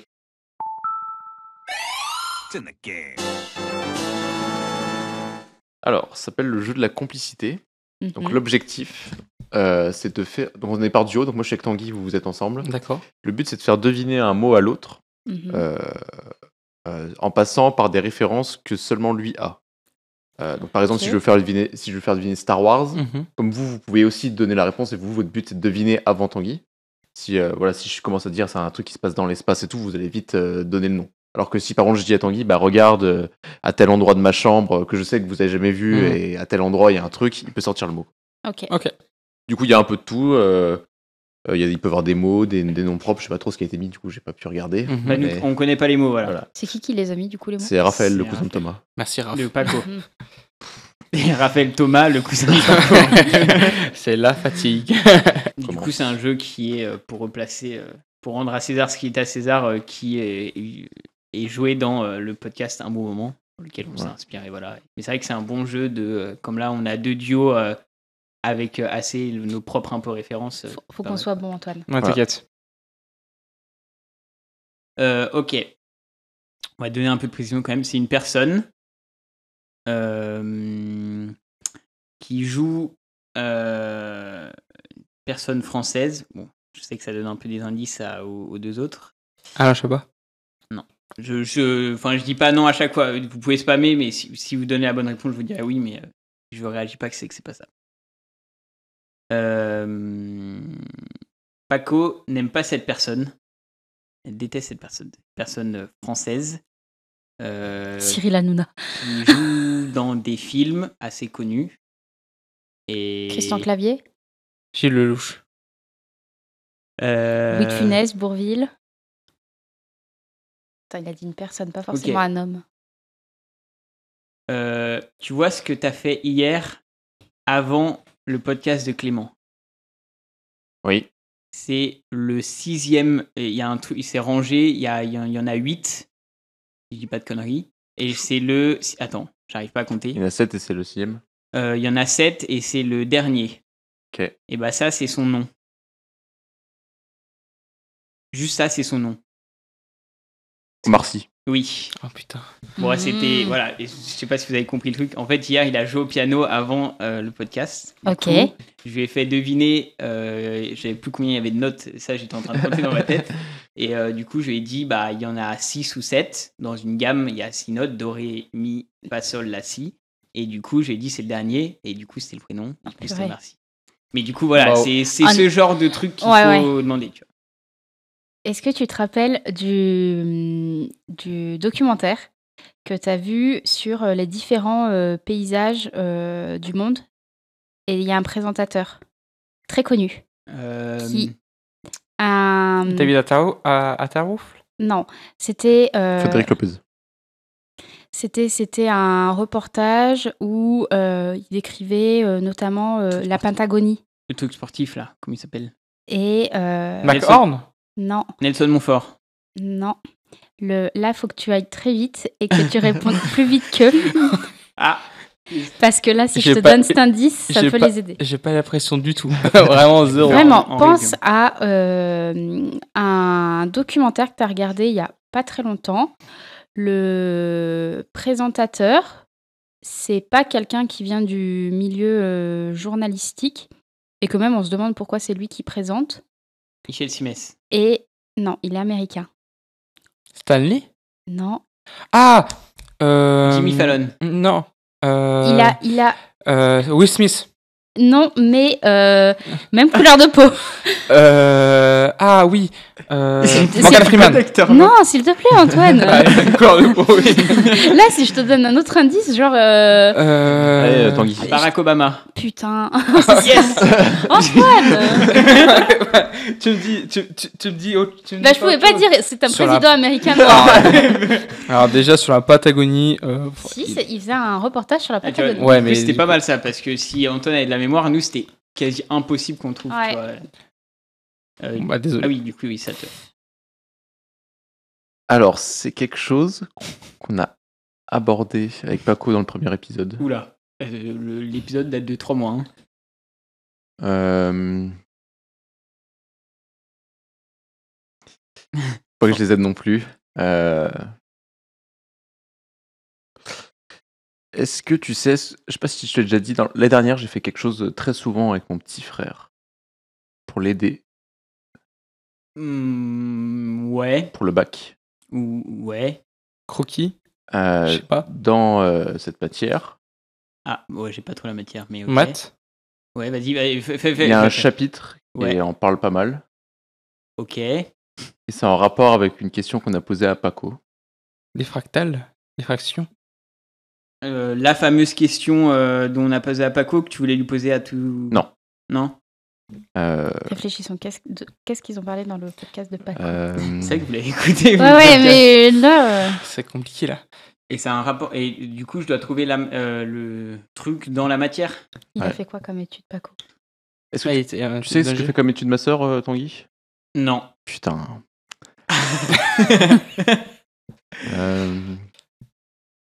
Est-ce que tu as vu Tu regardes Fulloscopie, Tanguy? Oui. Est-ce que tu as vu le dernier épisode? Il date de 1 mois? Non, une semaine ou 2. Non, Il invite un youtubeur dedans. Non, bah vas-y, dis, parce que ça se trouve, ils ont pas vu, ils connaissent pas. Norman. Oui, mais justement, si je le dis... Ah, les c'est 2 épisodes. Non, mais le but, c'est de trouver l'invité, en fait. Donc, Ah, c'est de trouver Ah, l'invité. mais donc c'est un youtubeur déjà. C'est Mr V. Nota Bene. Non, mais c'est pas le nom du truc. C'est juste que le youtubeur te donne direct quasiment la réponse. Philosophie. Cyrus North. Freud. Par rapport à une question qu'on a posée à Paco, qui pourra être en lien avec ça. Putain, mais Psychologie. Un thème. Être ou ne pas être. Un chapitre dans Être l'année. heureux. Le bonheur. Oui, putain. Ah, putain. Franchement, t'étais pas loin. Ah, il a invité qui, du coup? Cyrus North. Ah, j'ai vraiment biffé et j'étais en mode, tu me dis pas si c'est oui ou non, je savais pas. On lui a posé. Mais en vrai, j'ai l'impression qu'on l'a posé à chaque invité. Est-ce que t'es heureux ou. Oui, mais c'est vrai, maintenant, je me souviens qu'on l'a posé à Paco. Putain, c'est dur. Ouais, du coup, j'essaie de te faire deviner que j'avais aidé mon petit frère en philosophie pour le bac l'année dernière. Je sais que pour moi, tu l'as. Le seul truc que philosophie, le bonheur, ok. Oui. Ouais, pour moi, tu l'avais. Elle fait quoi, ta soeur, du coup, des études de philo? De psy. Je veux dire, du coup, quand tu vas chez elle, c'est que t'es pas ça. Ah oui, d'accord, ok. C'est un truc dans lequel je suis très, très nul. Cuisine. Il y a beaucoup de choses. Non, il est très bon en cuisine. Non, mais vraiment zéro. Vraiment, à chaque fois que tu... Ouais, ok, j'ai une idée, la bricolage. danse. Le dessin. Absolument, bravo. C'est quoi? C'est la danse. Ok, d'accord. Voilà. Oh, la danse. Ah, ils auraient pu partir sur le Pax aussi. Oh là là, Non, Antoine mais- en danse, mais Je si suis un zéro. jour on se marie, tu vois. Il a pas de chance de. Il a pas de rythme. Ah non, mais il y a rien Ah non, qui va. mais il a pas de rythme et en fait, Antoine. J'ai il pas est- de coordination de mouvement. Tu vois, j'ai- quand on le voit comme ça, il a une certaine souplesse, mais dès qu'on dit le mot danse, Ça se genre, bloque. il y a un balai Ouais. qui arrive d'un seul coup, tu vois. Ça me Donc, stresse. Ça me stresse. T'aimes pas ça? Ah, je déteste ça. Vraiment, danser, c'est vraiment T'aimes pas mon tu truc. vois, genre, parce que moi, je sais Mais pas j'aime- danser, mais mais juste j'ai- je bouge. J'aime bien bouger comme ça, mais quand je bouge Non, comme. mais est-ce que t'as vu comment il a bougé là Il a bougé en mode des petites épaules, là, hop. Et bah, il bouge exactement comme ça quand il danse. Je fais non, mais Antoine, en fait, arrête de Voilà. danser. C'est parce C'est qu'elle ridicule. elle me dénigre. Donc en fait, à chaque fois, j'ai pas envie de danser. Tu Ah, vois. c'est toujours les médecins que les infirmiers font ça. Ouais, non, mais de toute façon, Tout le monde pense elle ça, a, Antoine. elle a un syndrome de supériorité vis-à-vis de moi. Tout le monde pense ça, Antoine. C'est juste que moi, je t'aime, donc je te dis que tu es ridicule. J'allais pas partir sur un truc, mais cet individu est dans la conf de foot. Ah. Et du coup, Ah. même s'il ne participe pas très Karim activement, Benzema. il regarde. Kylian Mbappé. C'est vrai qu'on voit pas qu'il l'a vu souvent, donc L'OL. moyen que Mais des fois, hop, il y a le petit truc sur Messenger où en mode. tu vois la tête de Pizzo qui apparaît. Faut savoir que Antoine voit que vous avez envoyé des messages et fait oh, j'ai pas le temps de tout lire. Oui, bah, ça dépend sur quel compte, mais c'est vrai que. Mais il faut savoir que sur la compte de foot, particulièrement, je regarde vos messages. Ça me. Ah ouais Parce que grâce à vous, je suis le championnat en fait. Vous êtes un peu l'équipe de. Pour moi. Tu vois, hier, on était avec Paco. Oui. Tu juste dis pas des propositions, tu juste Oui. valides si tu machin. L'OM. Il faisait quelque Gendouzi. chose. Il joue au Oui. baby-foot. Ok. Oui. Tu Oui, vois, oui, ok. Il y a une autre personne Voilà, je vois pas, mais continue. connue qui fait comme Paco. Vu la tête de Simon, ça palade. Genre, moi, je pensais que les mecs sont tellement bêtes que je vais me dire, bah, tout le monde fait ça, ouais, donc. Paco, bon, hier, il faisait une action particulière, mais de base, il fait un truc comme ça sur toute l'année. Enfin, ça fait depuis qu'il est tout petit qu'il fait ça. Oui. Et une personne connue par beaucoup de monde qui fait ça aussi. Kylian Mbappé. Raymond Domenech. Didier Deschamps. Tu vois pas ou pas? Est-ce que tu vois ce que Paco faisait? Bah oui, mais ça me paraît. Oui, parce qu'il y a l'action au sens littéral, mais en général, enfin, putain, c'est trop dur. Bah, dernièrement, il y a eu pendant un mois quelque chose qui s'est passé et La Coupe du Monde. on l'a vu souvent avec l'équipe de France. Emmanuel Macron. C'était Macron. Oh putain. Et du coup, t'as dit quoi, toi? Margoton, je dis. Mais. On a en fait, je voulais remis- dire qu'en gros, il supporte l'OM. Pourquoi t'avais dit ça? Ouais, mais c'est Oui, trop mais évident, parce ouais. qu'il sait, et du coup, je voulais dire, et une personne très connue. Parce que bon, hier, il regardait juste un match sur son téléphone, Oui, oui. tu vois, donc quand il dit oui, quelqu'un de connu qui regarde des matchs, bon. Ouais, c'est non, vrai qu'il y a en fait, énormément en mode, de- qui peut c'est pour regarder ça que je voulais des dire, matchs, c'est que moi, Non, mais il était pas facile à faire. Surtout Oui, qu'il oui, est il tellement était pas évident facile. qu'il fallait trouver un lien bizarre. Mais On c'est vrai que c'est remet à assez égalité sur les présidents. Voilà. T'as trouvé Exactement. mon président, je trouve ton président. Un dernier évident. tour. Fair play. Un dernier tour. Je trouve que Tanguy est en forte, on va dire, Réflexion. difficulté à chaque fois. Tellement, je pourrais le faire deviner, mais Simon ne trouverait pas, donc c'est... C'est dommage, c'est le but du jeu. Il y a une des personnes... Tu prends la deuxième personne qu'on a interviewée hier. La deuxième personne. Oui. c'est pas compliqué, normalement. Tu la gardes en mémoire, juste la Oui. garde en mémoire. Hop. Maintenant, il y a quelqu'un avec qui je parle beaucoup sur Messenger. Et on va dire qui est lié au podcast. Oui. Tu vois ? Oui. Ok. Et ces deux personnes ont un petit point commun. Est-ce que tu arrives à voir lequel ou pas au niveau physique, ou c'est un peu moqué d'eux? Tu parles bien de celui qui habite à Toulouse? Non. Ok. Ok, pas celui-là, du coup. Non, bah du coup, non. Du coup, bah celui qui habite à Toulouse. un lien avec lui, oui. Non, mais on repart de celui qui habite à Toulouse. Tu sais qui habite Toulouse? Absolument. Toi et quelqu'un d'autre, vous l'avez aidé. C'est Oui. quelqu'un d'autre. Oui. Ah oui. Et la deuxième personne qu'on a invitée hier, ils ont une petite particularité physique en commun. Oui. Tu vois la particularité physique? Oui. Dis-la. C'est tout? Oui. Le nez? Oui. Alors. Oula, ça C'était Corentin et Clément. nécessite des explications. Tu couperas totalement ce que j'ai dit en gros. Non, mais c'est bien de tenter, en vrai, ça aurait pu être ça. C'était pour Corentin et Clément. En fait, il y a plusieurs Et personnes. pourquoi Corentin en lien avec le podcast? Non, bah parce qu'il nous demande à chaque fois, il essaye de deviner en fait quels sont les invités. D'accord. Et du coup, en fait, le problème c'est qu'il y a Raph, il y a Paco, il y a plusieurs personnes. Et du coup, mais c'est bien que tu aies dit à Toulouse parce que du coup, ça me permettait de rebondir là-dessus. Puis du coup, bon, on s'est moqué du nez de Clément et de Coco. Non, ils ont un gros nez. Ils ont un nez légèrement plus gros que. Putain, tu sais que c'est vraiment un truc, j'ai même pas fait gaffe, tu vois. Oui, bon, jusqu'à ce qu'ils en parlent, moi non plus, tu vois. Ouais. Mais c'est juste que. Tu l'as déjà mis dans le tas tellement t'es confiante. Franchement. Ouais. Est-ce que tu te rappelles de ma cousine qui travaille à la police scientifique? Oui. Bah oui, Janine, oui. Ouais. Exactement. Et ben Janine, elle travaille dans quelle ville? Marseille. Et voilà. Ah putain, mais c'est simple, c'est trop simple. Ah, fais des mots plus durs. Non, Allez, le dernier mot de Pizzo. Alors, C'est le métier de Nathalie. infirmière. Bravo. J'allais dire, j'allais dire aide-soignante, mais j'avais les trois qui me venaient en tête. Alors, Nathalie est ma marraine et la sœur de mon père, voilà, donc, qui est également infirmière. Ah putain, Ah oui, lui travail. j'aurais pu shotgun à la vitesse. Est-ce que vous avez apprécié le jeu? Et il était vraiment bien en vrai, hein, bravo. Partie des thèmes. Alors, je vous donne un petit bol. Alors, je sais pas qui, l'un de vous deux pioche, un des trois. Enfin, mélange et pioche. Je peux Vas-y. Quel homme galant. Passion. Attention, vous le lancez sur un sujet, ça peut durer des heures. Ton père fait collection de louches. Mais c'est intéressant, ça. Et il aime partager sa passion. Enfin, je veux dire, il peut en parler en public, te faire l'historique de la louche à travers les âges. Alors moi je suis un très grand fan de tout ce qui est animation japonaise, manga, etc. Ah, Alors, un vraiment, copain. mais vraiment, je pense que c'est vraiment limite maladif. Non, en vrai j'adore ça, vraiment, je suis tombé là-dedans. Bon, je pense au collège, 6ème, d'habitude. Le premier manga que j'ai lu c'était Le Château Ambulant. Et après ça fut Fairy Tail. Que t'as vu ou que t'as lu? J'ai Ah lu oui. Le Château Ambulant en manga en premier temps C'est avant vrai de qu'en le général, voir. les gens ont plutôt vu le film. Ouais, c'est ça, c'est un De c'est- Miyazaki. Non, moi Je savais pas les musiques, quoi. moi, je suis original, moi, comme personne. Je lis le livre, je regarde pas le film. Je l'ai lu d'abord avant de l'avoir lu. Voilà. Alors, excusez-moi. Je suis un vrai puriste, excusez-moi. Non, mais voilà, c'est vraiment ma grande passion, les animés. Donc voilà, je suis en train de me faire ma mangatech. Et du coup, tu lis plus que tu ne regardes? Maintenant, ça s'est vachement, on va dire, équilibré. Mais c'est vrai que passé un moment, je faisais que lire en fait. Ouais, c'est plus rapide. Mais C'est plus rapide. Mais alors, moi, je lis. Alors, c'est pas bien, excusez-moi, mais je lisais les scans Ah oui. gratuits et du coup sur internet.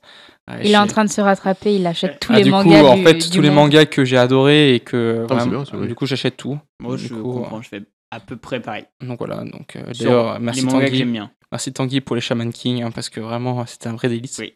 Moi, j'en ai plein d'autres si tu veux. On pourra se faire des échanges. t'inquiète. Exactement. Et voilà, donc ouais, j'adore ça. Donc l'histoire. Et puis moi, plus généralement tout ce qui est en rapport avec les sciences biologiques, naturelles, etc. J'adore tout regarder, tout ce qui est en rapport avec le climat, la géologie. Les documentaires, du coup. Ah, les documentaires, mais je passe ma vie devant Arte, mais vraiment. Hein. 60 ans, là, devant ta petite De toute façon, c'est simple, moi, quand je suis du soir, je me lève, j'ai ma petite routine, on dirait que je suis un vieux de 60 ans, mais j'ai ma petite routine, tu vois, je me lève à 9h du matin, hop, je regardais s'il y a des lives, s'il y a le live de Rivenzi ou de Samuel Etienne qui est en marche. S'ils ont pas, du coup, je me mets un petit documentaire Arte sur l'histoire ou sur les sciences naturelles. Sur les belugas. Voilà. Et après, c'est très bon d'ailleurs. On avait vu bien. un documentaire sur les belugas qui était incroyable. C'est quoi le titre? C'était sur Disney. C'était Disney+. Plus. Ouais. Ah, c'est genre National Geographic. Ouais, exactement. Et c'était un truc sur les baleines. En fait, ça, ils faisaient tous les cétacés. T'avais les baleines, les orques, les belugas. Mais c'était trop bien. Franchement, le documentaire était vraiment bien fait. Et voilà. Bon, bref. Et du coup, voilà, je regarde. Souvent, je fais ça en même temps que je fais la cuisine ou que je range les trucs et tout. J'ai toujours un petit documentaire ou un live. Du coup, derrière. Un petit podcast, un truc comme Voilà, ça qui ça. s'écoute. Ça, et tu regardes aussi pas mal de vidéos sur YouTube, Nota Bene, les trucs comme ça. Ouais. Mais après, ça revient. En fait, moi sur YouTube, je suis Nota Bene, Louis San, tu sais, tout. Bah, après, ça rejoint mes passions, quoi. Non, Louis San, oui, c'est pas histoire. Ouais, lui, c'est totalement japonais. Oui, ouais. Japon, ouais. Ouais, mais ouais, t'apprends ça- quand même pas mal de trucs. Enfin, des fois, Ouais. on parle et il te sort des trucs de culture G, Antoine. Tu l'as Un infirmier qui sort des trucs de culture Ah générale. ouais, Ouais. non, mais Ouais, regarde ouais. ça, hein, putain, non, mais. Et je suis Putain, là, c'est waouh. possible, un infirmier intelligent? Non! Non, mais c'est vrai que là-dessus, tu cherches toujours à. Mais je sais pas, en fait, voir des trucs et pas les comprendre. Moi, c'est vraiment un truc que j'aime pas ça. Moi, souvent, je déteste les ça. oublie. Genre, il y a des trucs qui sont hyper intéressants. Et en fait, je suis en mode, si tu me le repasses 6 mois après, je suis en mode, bah en fait, je sais que j'ai bien aimé, c'est intéressant, j'ai appris des trucs, mais je les ai oubliés. Et Toi, du t'as coup, une genre, bonne mémoire là-dessus. il En y a fait, une- j'ai une ouais, bonne voilà, mémoire il- que pour les trucs qui m'intéressent. Quand il y a un truc qui me saoule, Ouais, mais- après, j'oublie très vite. Ouais, mais il y a quand même beaucoup de choses qui t'intéressent. Parce qu'après, si je te dis un documentaire, tu vas pas savoir ce que tu as appris, non? En fait, moi, les documentaires, on va dire que je vais essayer. 80% des infos, elles vont être oubliées, quoi. On va pas se mentir. Hein, Des fois, moi, j'ai le même truc que Tanguy. Genre, je regarde un truc, mais je sais plus ce que j'ai appris. Mais par contre, si le fait. Enfin, je sais pas si. De revoir la vidéo. Non, si le sujet abordé dans la vidéo revient dans la vie, là, je vais me rappeler que dans le documentaire, ils avaient dit tel truc. C'est Mais ça. si tu me dis qu'est-ce que tu as appris dans le documentaire, Ah oui, Ouais, Ouais, voilà, mais c'est c'est- ça. c'est Mais exactement absolument, ça. ouais. Il faut vraiment un élément déclencheur dans la conversation pour Voilà. que je puisse remettre certaines infos. Après, voilà, c'est mon truc. Après, souvent, en plus, les documentaires et les podcasts comme ça, je les écoute ou je les regarde en Ou faisant tu autre chose à t'endors côté. devant ouais, donc des tu fois. peux aussi Voilà. ne pas écouter pendant un C'est petit ça, moment. absolument. Donc, des fois, je les regarde 2 ou 3 fois parce qu'en fait, je faisais tellement autre chose que au final, je n'ai pas regardé le truc. L'autre chose, c'est dormir. Des fois, j'arrive, il s'endort. il est dans le salon, genre il dort et le documentaire le regarde. Ouais, mais en même temps, le matin est quand même assez. Moi, le matin, je me lève à 5h du matin pour aller au boulot parce Aïe. que Quand tu commences à quelle heure, du coup? je fais 6h, 13h30. Ok. Voilà. Donc, je me lève à 5h. Donc, j'avoue que Ouais, l'après-midi, ça. le post-digestion après Ah, bah, la être petite rentré, sieste là qui dure 4 heures. ouais. Souvent, c'est les siestes de 30 minutes qui se transforment en sieste de 20 heures. Tu sais, Il faut limite. respecter le cycle de sommeil. C'est soit 20 minutes, soit 1h20 minutes. Ouais. C'est ce que je lui dis tout le temps. N'écoute pas. Bah, c'est mon corps, hein. Après, moi, je laisse faire. Hein. C'est lui qui sait savoir. Hein. Et du coup, tout à l'heure, il parlait de la Mangatech. Donc, dans notre appart, on a un bureau. Donc, Antoine s'est acheté des bibliothèques standards Ikea. Et là, son objectif, c'est de les remplir. Et franchement, il y est presque. Et bientôt, on va plus avoir une pièce assez grande pour mettre tous Ah les ouais. bouquins qui s'achètent. Moi, tu sais, moi, j'ai un objectif de vie. Mais en vrai, c'est d'avoir un bureau. Mais d'avoir un bureau avec comme un bureau bibliothèque. C'est-à-dire avoir au moins 2 pans de mur où c'est que des pans de mur en bibliothèque. Comme les youtubeurs manga. Non, mais moi, c'est vraiment un truc qui me passionne, quoi. Est-ce que tu Mais sais- je veux pas que une mangathèque, je veux une bibliothèque, c'est-à-dire avec d'autres bouquins, des bouquins aussi un peu plus culturels. Ça se dit ça d'ailleurs culturel? Oui, ça se dit dire culturel. Des classiques Des aussi. classiques, de la littérature étrangère, etc. Vraiment, les livres, c'est une passion. Moi, de toute façon, je demande qu'une seule chose pendant mon anniversaire et Noël, c'est des livres, Ah ouais des bouquins, des bouquins, Ouais, des bouquins. des atlas, mais de tout et n'importe quoi. Des beaux livres. Moi j'aime bien, mais souvent c'est moi qui me les achète. Du coup, je dis des fois à mes parents ou mes soeurs, je suis en mode non, mais alors, soit une BD auquel j'ai vraiment pas, ou un nouveau truc un peu, mais si je vais en mode manga, vous laissez, c'est moi qui m'achète. Et BD aussi, souvent, parce que dès que la BD sort ou dès qu'il y a un truc un sujet un peu intéressant, je suis en mode je la prends. Du coup, j'adore lire des BD et des livres, mais je suis en mode. Ou alors je leur envoie une photo, regardez, c'est ça comme BD, si vous voulez m'acheter une BD, vous m'achetez tout sauf ça, mais du coup, ouais, je te comprends. Bah toi, tu t'achètes quand même pas mal de livres. Enfin, genre, c'est ton péché mignon. Genre, tu passes dans un magasin, notamment un. Genre, il y a. Merci d'être découverte. Ouais, enfin, et Momi Manga, genre, s'il y a un bouquin qui te plaît, Il y genre, en a un à c'est Grenoble aussi, ouais. impossible. D'ailleurs, Momi Manga de Grenoble, c'est à la base, c'est l'original. maison mère. La maison mère, ouais. Merci. Et toi, Chloé, tes questions? Mais Antoine, il a oublié de parler d'un autre de ses hobbies. Tu parles de la Switch? Non. Ça aurait pu, mais non. Ton livre? Ah, putain, oui, c'est vrai. Quand même. Oui. Qu'est-ce que c'est que ce livre? Ouais, en gros, j'aime bien, comme j'aime bien tout ce qui est littéraire, du coup, forcément, je me suis mis à écrire un bouquin. Donc voilà, c'est un livre de fantasy, hein, tout simplement. Et là, actuellement, je suis en train de l'écrire. Voilà. C'est pour moi, j'aime bien le faire. C'est une petite passion comme ça. Je me mets là-dedans. Voilà, du coup, actuellement, je suis en train d'écrire quelque chose. Ok, c'est mon très bien. truc. Petit teaser. Commencé depuis combien de temps? Oula. Ça fait un moment, en fait. Ce bouquin, j'y pense depuis très longtemps et j'ai vraiment voulu m'y mettre après la PACES. Donc à partir de mes... ça fait 6 ans, quoi. Ouais, à peu près. Non, moins, ça fait 4 ans. Et voilà, donc alors que forcément, comme c'est un livre de fantasy, il y avait tous les alentours. Avant même d'écrire le bouquin, il faut que tu puisses construire le monde qu'il y a autour et pour pas qu'il y ait d'erreur sur ton scénario. Donc j'ai d'abord élaboré ça avant de commencer vraiment l'écriture.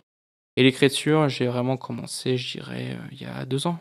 2 ans, ouais. Donc, tu as d'abord fait toute la trame du livre? Ouais. Tout le scénario? Alors, pas le scénario en entier, mais oui, les grosses lignes du scénario. Parce que j'aime bien, moi, avoir la liberté de faire ce que je veux après, derrière, tu sais, pouvoir naviguer entre les personnages, avec le personnage principal. Voilà, sur différents. En fait, l'histoire va pas forcément se passer que sur. Tu vas pas forcément suivre qu'un groupe de personnages, etc. Tu vas suivre 2 groupes de personnages, donc j'aime bien naviguer là-dessus et tout. Donc voilà. Ok. Et ça va, tu prends du plaisir à écrire? Ouais, j'adore ça, ouais. Franchement, c'est super bien.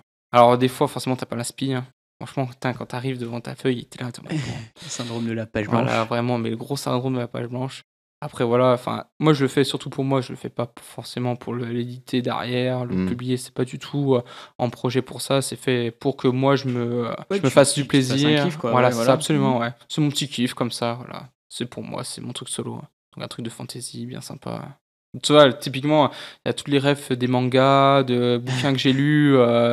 Tu t'inspires de ça. Et du coup, c'est ça. Hein. Puis forcément, tu rentres tout dedans. Forcément, ça donne ce que je suis en train d'écrire actuellement. Du coup, il y a un personnage qui s'appelle Naruto dedans. Absolument, avec du coup le Sunny. On va aller chercher le One Piece et voilà. Non, après, bon, je peux donner un petit teaser, enfin un petit comme trame. tu veux. Ouais, moi, ça me dérange pas. En gros, en gros, ça se passe sur un continent qui s'appelle du coup la Pangée.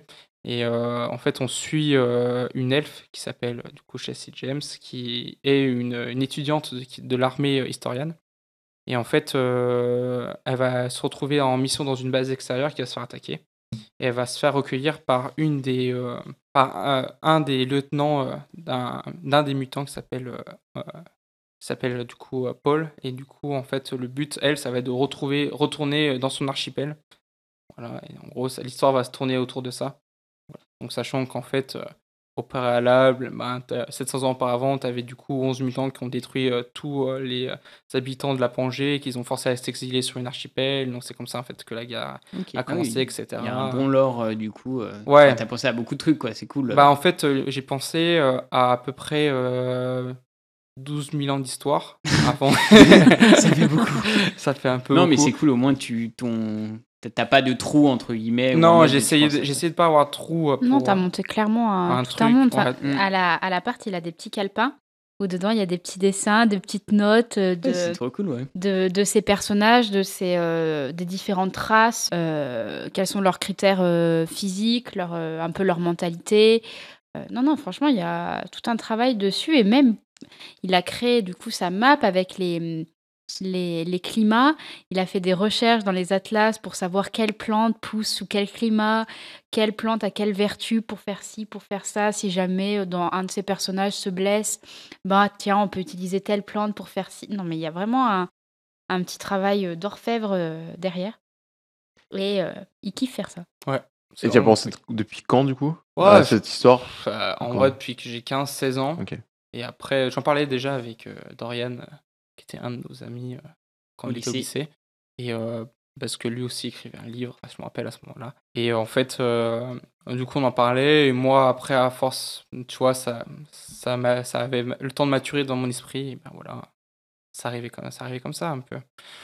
Après, c'est mon petit truc, mon petit kiff à moi. J'aime bien. Après, j'avais fait lire les premiers chapitres du coup, à Chloé. Et j'avais fait lire aussi à mes petits frères. Parce que oui, j'ai 2 petits frères. C'est vrai, je l'avais pas dit. Et voilà. Et Si, c'était les petits pizzos. Les mini pizzas. Et non pas les mini pizzas, Et attention. non, attention, pas les pizzas, bien les pizzos. Et avec l'accent italien voilà. qui revient. Il n'y a que le nom d'italien. Hein. Ouais, je sais pas parler un mot d'italien. Si je sais juste dire prosciutto e funghi, qui veut dire jambon et champignons. Pour demander une pizza jambon et champignons. Voilà, c'est tout. Ok. Et ouais, du coup, ouais, eux aussi l'ont lu. Après, voilà. Ah non, mais c'est cool d'avoir un projet comme ça, un peu très perso, et genre juste, tu kiffes d'écrire. Ouais, c'est sa petite bulle. Voilà, vraiment, ouais, c'est ça. Je me mets dans mon monde, le moment. J'aime bien y mettre, tu vois, par exemple, le soir, t'as rien à faire. Des fois, tu restes des heures, franchement. Ouais. Ouais, des fois, j'aime bien passer l'après-midi dessus. J'aime bien notamment, alors j'adore écrire quand il pleut. Ouais, alors, ça, c'est vraiment exactement ce que j'allais dire. Quand vraiment la grosse pluie et tout, vraiment, c'est trop bien ça. Avec sa petite tasse de thé à côté, genre vraiment le bon petit café ou bon petit thé à côté, voilà, la petite musique derrière, et là tu commences à écrire, et là c'est trop bien. Alors moi j'écris sur papier, j'écris pas forcément sur ordinateur, du coup je m'étais acheté un bon stylo plume et tout, avec l'encre et tout, c'était bien. Dans les règles de l'art. J'essaye. Cette fois à toi, Chloé. Ouais, c'est bon. Antoine, il a trop parlé. Maintenant, c'est à mon tour. Je me tais.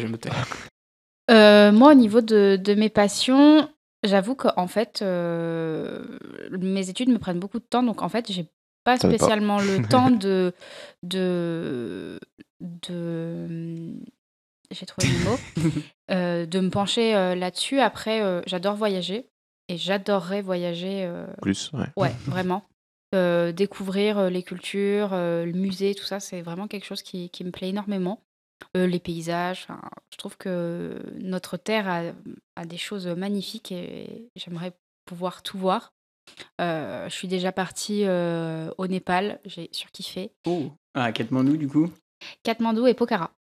Et puis on a fait, en fait c'était mission humanitaire.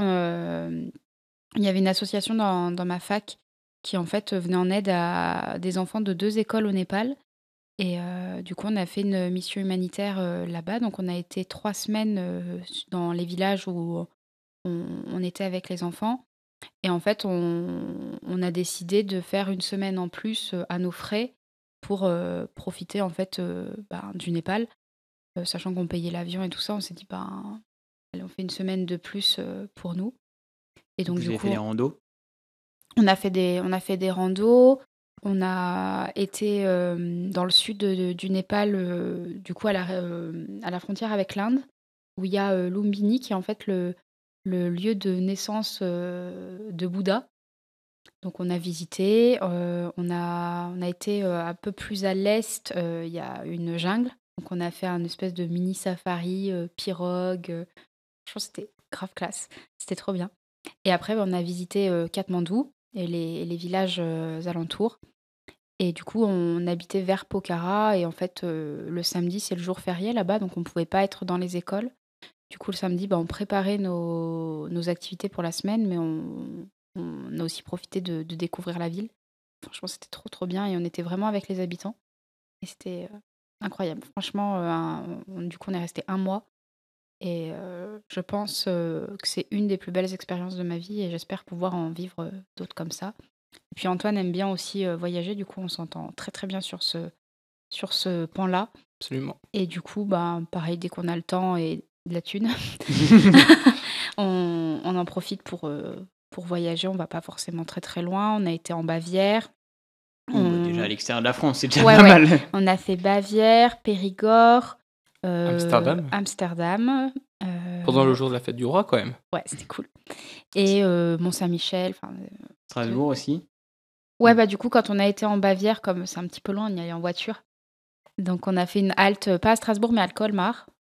Et voilà. C'est sympathique. Ouais, franchement, c'est trop beau. On était à Strasbourg, mais pas Colmar, du coup.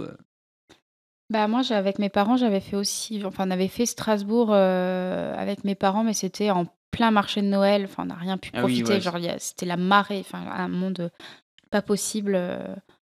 Donc Strasbourg, je connais moins, mais Colmar, enfin moi j'ai adoré la première fois que j'y suis allée, et on a adoré aussi avec Antoine la deuxième fois qu'on y a été. Ouais, on a fait des beaux voyages. Hein. Il y a un autre de prévu Ouais, là, du coup, je passe du coup le CN, qui est le concours en juin. On a prévu de se faire un voyage post-CN et un voyage de noces de Pax. Noces de Pâques. Et non pas les noces de Pâques, attention. Pour, du coup, en septembre 2023. Et du coup, potentiellement, si les billets d'avion, ça nous convient et tout ça, en Tanzanie. Ok. Donc...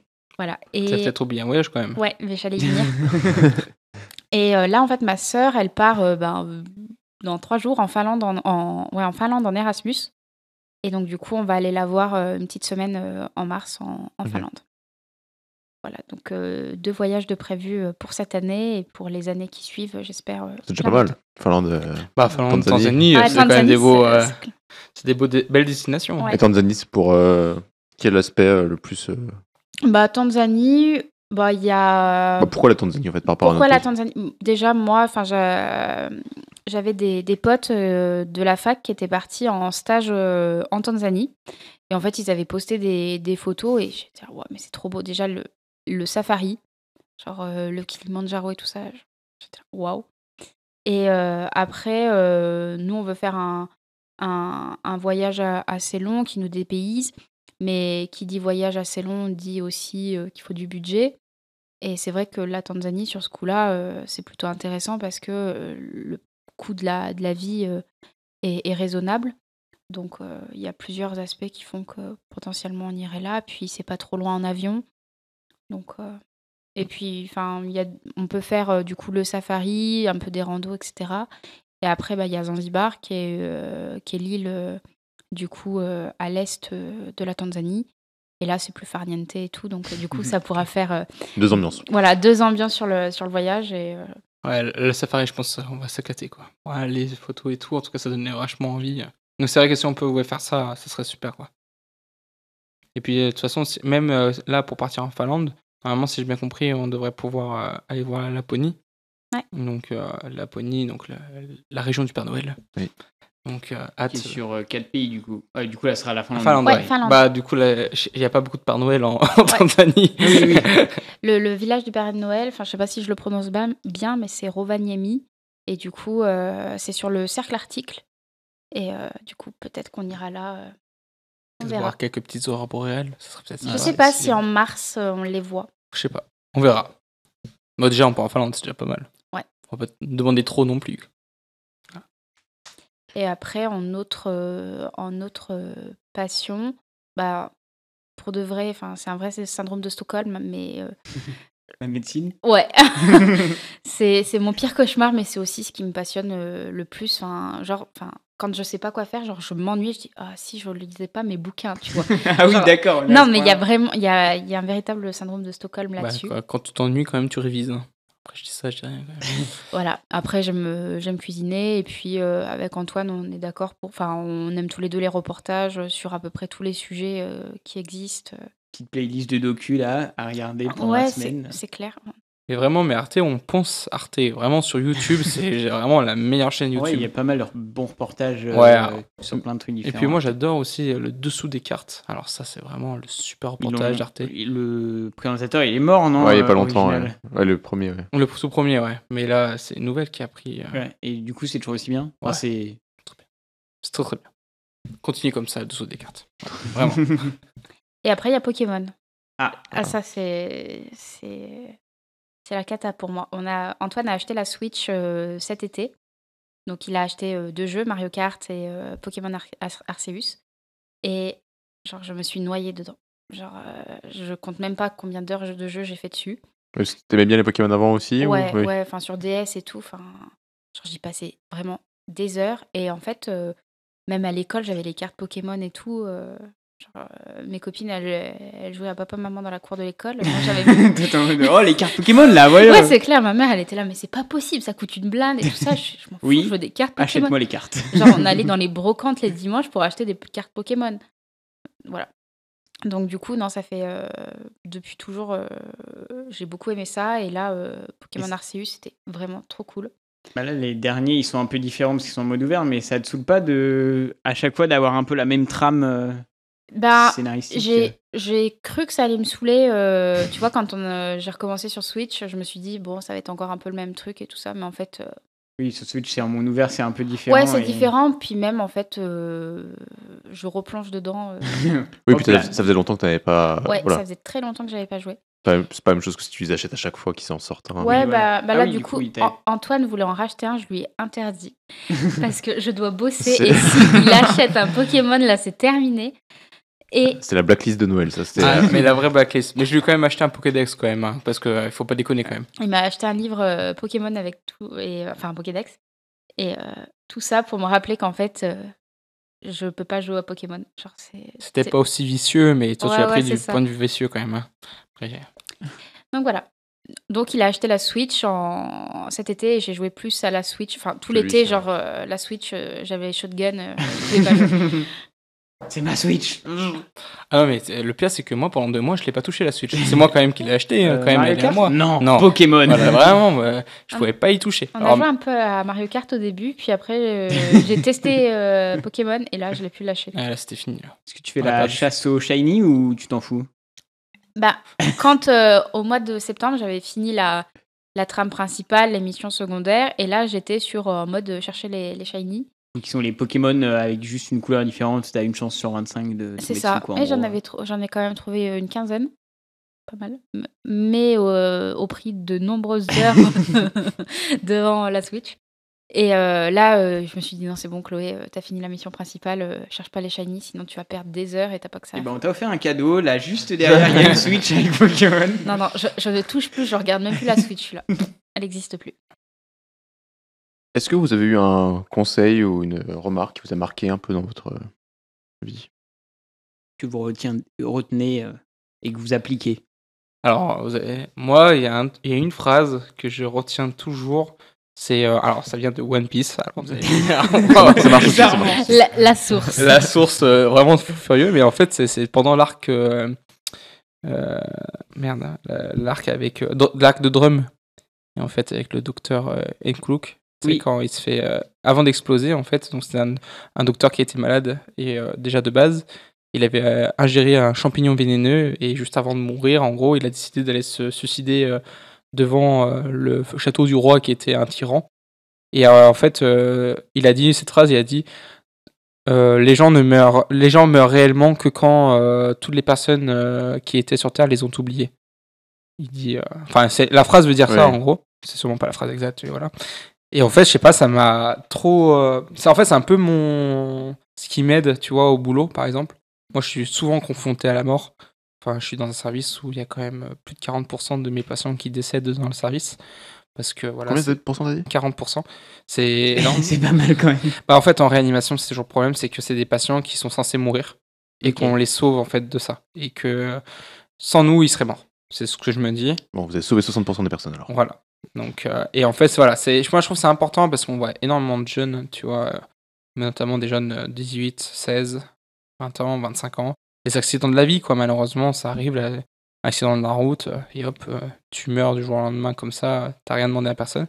Et ben voilà, c'est ça qui, tu vois, ce genre de phrases qui m'aident à me dire, ben, tu vois, cette personne-là, ben, si elle avait de la famille, même nous, tu vois, qui étaient dans le service, ben, on va s'en rappeler d'elle parce que voilà, ben, elle va jamais vraiment mourir. En tout cas, elle mourra pas chez nous comme ça, elle mourra parce que, soit parce qu'on l'aura oublié, mais moi je pense qu'elle mourra jamais parce qu'il y aura toujours quelqu'un qui sera là pour se souvenir d'elle. Voilà. C'est mon petit pilier au boulot. Voilà. Toi, Chloé, t'en as un qui vient en tête ou... Bah ouais, mais c'est un peu dans le même thème en vrai. C'est pas grave. Hein. Dans notre métier, effectivement, il y a beaucoup de fois où on va être face à des personnes qui vont mourir et des personnes âgées, des fois, qui souhaitent mourir. Et en fait, les accompagner et écouter ce qu'ils ressentent et en fait, juste les accompagner de la manière la plus posé possible, c'est vraiment ce qu'il y a de pas de plus beau, mais c'est franchement enfin, j'ai eu une autre, vision de ce que pouvait être la mort et en fait, voir une personne qui se savait en train de mourir Et et soulagé de mourir. soulagée de mourir heureuse et maintenant quand je suis, face à des situations comme ça, de soins palliatifs où, des personnes, vont mourir et des entourages qui sont, horrifiés et très peinés de cette perte et en fait, leur dire que oui, votre maman, votre grand-mère va décéder, mais on est là pour, que ça se passe au mieux et qu'elle soit, la plus posée possible, qu'elle ne souffre pas et en fait, j'ai trouvé ça vraiment, je peux pas dire le mot magnifique, mais c'est un peu, ce que je ressens. Donc ça se rapproche un peu de ce qu'Antoine a dit, c'est un peu des petits moyens pour contrer, des fois la dureté de ce qu'on voit, à l'hôpital ou dans les situations de la vie. Après, faut être résistant aux sentiments un peu aussi. Je veux pas dire qu'il faut être ferme et droit, mais il faut pas se laisser submerger. Quoi. Non, je pense qu'au contraire, tu as le droit d'être empathique parce que de toute façon, tu es humain et c'est normal d'avoir de l'empathie pour les gens qui souffrent et des gens qui sont compliqués. Mais après, surtout, c'est que tu changes moi, je pense que tu changes ta conception et ton approche que tu as de la mort, en fait, et de la souffrance en fin de vie. On a la chance, je pense, c'est une vraie chance qu'on a en France d'avoir un accompagnement en fin de vie qui a été légiféré et qui a été très bien encadré d'un point de vue, on va dire, au sommet de l'État et au sommet de l'HS, etc. Donc c'est vrai qu'on a des possibilités d'aider les personnes en fin de vie à partir dignement et correctement. Après, c'est comme tout et c'est toujours le problème dans notre pays, c'est que on a ce qu'il faut, on aurait ce qu'il faut pour le faire, mais on manque terriblement de personnel et de structures qui nous permettraient d'accueillir toutes ces personnes-là. Et c'est ça qui manque réellement chez nous. Mais voilà. Mais c'est vrai que forcément, dans nos métiers, je trouve qu'on a une conception de la mort, je pense, qui est très différente. Moi, je sais que depuis que je travaille, que du moins j'ai été étudiant, et forcément, à force de voir les toilettes mortuaires, tu te vois la personne décédée, tu as un contact avec la famille, des fois les parents qui voient leurs enfants partir, ou des fois les enfants qui voient leurs parents partir, des époux, des épouses. Et c'est vrai que c'est... je trouve que, non pas tu te donnes des tâches, parce que c'est pas ça, mais tu as un concept différent, tu as une approche qui est différente. Voilà. Je pense que ça... Moi, ça me terrifie moins. C'est dur à expliquer. Ouais, c'est ça. Mais c'est pas du détachement, hein, vraiment. Oui. C'est vraiment, tu te détaches pas du truc parce que c'est quelque chose qui est grave, c'est quelque chose qui est compliqué à vivre pour les familles. Mais en même temps, tu peux pas porter toute la peine de la famille parce que cette personne, tu la connaissais pas avant, tu n'avais pas toute son histoire, donc forcément, tu savais pas qui elle était avant qu'elle arrive dans ton service. Donc en fait, tu peux pas non plus dire que tu peux pas ne pas être professionnel, mais en même temps, tu peux pas être trop ferme, tu vois, et pas avoir d'empathie pour ces personnes. Voilà. Qui est pas évident. C'est ça. Mais c'est toujours de cette façon, il n'y a pas de bonne ou de mauvaise solution, je pense, quand tu es face à une famille endeuillée. Hein. Tu fais comme tu peux et comme tu le sens, en fait. C'est surtout ça. Hein. Le plus important, c'est de respecter la personne qui est décédée et la famille. Et après, le reste, ça fait avec. Hein. Est-ce qu'il y a des parts, alors ça peut être chez vous ou dans les gens dans le milieu de la santé que vous voyez qui la place un peu à la spiritualité, à des croyances peut-être par rapport à la mort. Alors, ouais, mais je sais pas si. Moi, je peux en parler, très clairement. Moi, je vais en parler, en fait. C'est un sujet qui me tient à cœur. La spiritualité et les soins, ça a toujours été, de toute façon, être molly. À la base, de toute façon, les infirmières, c'était des nonnes, etc. Donc, la religion a toujours eu une part importante dans le soin des personnes malades. Après, à l'heure actuelle des choses, je pense que beaucoup de gens se sont détachés de la spiritualité parce qu'en fait, tu vois des choses qui sont tellement injustes à l'hôpital. Toi, tu vois dans ce sens-là la question, moi je la vois pas comme ça, mais vas-y, continue. Mais que en fait, que je pense qu'il y a beaucoup de gens qui ont du mal à y croire. Parce que tu vois des choses qui sont tellement injustes. Par exemple, un bébé qui naît avec un cancer, tu peux pas dire que... Enfin, je pense qu'il y a beaucoup de gens qui se disent « Non, mais c'est pas possible qu'il y ait un dieu... un dieu qui fait ça, c'est pas possible. » Tu vois, c'est trop horrible. Après, moi, je pense que, sincèrement, en termes de spiritualité... on peut pas affirmer que Dieu n'existe pas, Dieu ou les dieux, parce qu'il y a des religions polythéistes et monothéistes sur Terre. Mais tu peux pas affirmer non plus que. C'est juste pour qu'il existe. rigoler, pardon, excuse-moi. Voilà. Il y a Chloé qui rigole en même temps, du coup ça me fait rigoler. Antoine, un sujet. Je sais pas, moi j'ai compris ça. Non, comme mais ça va aller dans le. Dissertation. Genre tu pars, je suis là. Ok. ça me fait rire parce que t'es comme ça tout le temps. Genre Voilà. une question précise, il part. Mais ouais, après, du coup, moi, après, mon rapport avec la spiritualité, je suis athée. Enfin, ouais, je suis athée, je crois pas en rien. Et puis, voilà. Je suis athée, peut-être pas, mais peut-être Si, un si. peu. Non, mais voilà, moi, je me revendique comme athée, je crois pas en quelque chose de spirituel, je crois juste en la science, si on peut appeler ça quelque chose comme ça. Voilà, après, peut-être que j'ai changé de cours de ma vie, rien de fixé. Hein. Voilà. Tu vas recevoir une épiphanie, j'ai dit une Illuminati, une épiphanie et hop. Ouais, non, mais tu sais, des fois, il suffit des fois, il y a certaines personnes, tu vois des miracles hein, à l'hôpital. Hein. Des gens qui sont censés mourir et qui finalement reviennent. Je sais pas trop pourquoi ni comment. Mais moi, j'avais pris la question plutôt sur, tu sais, genre la phytothérapie, Les soins les moins scientifiques. Ouais, Par les pierres ou les trucs comme ça, là. Ouais, par les pierres ou pire, le chamanisme. Là. Tu sais, les penseurs, les rebouteux, tu vois, genre, tu t'es brûlé, il y a quelqu'un, elle a la photo de toi chez elle et elle regarde la photo, elle fait des trucs. Les charmeurs de feu les charmeurs de feu, mais ça peut être charmeur, tu t'es fait piquer par un ortie, il va te charmer. C'est des charmeurs de feu.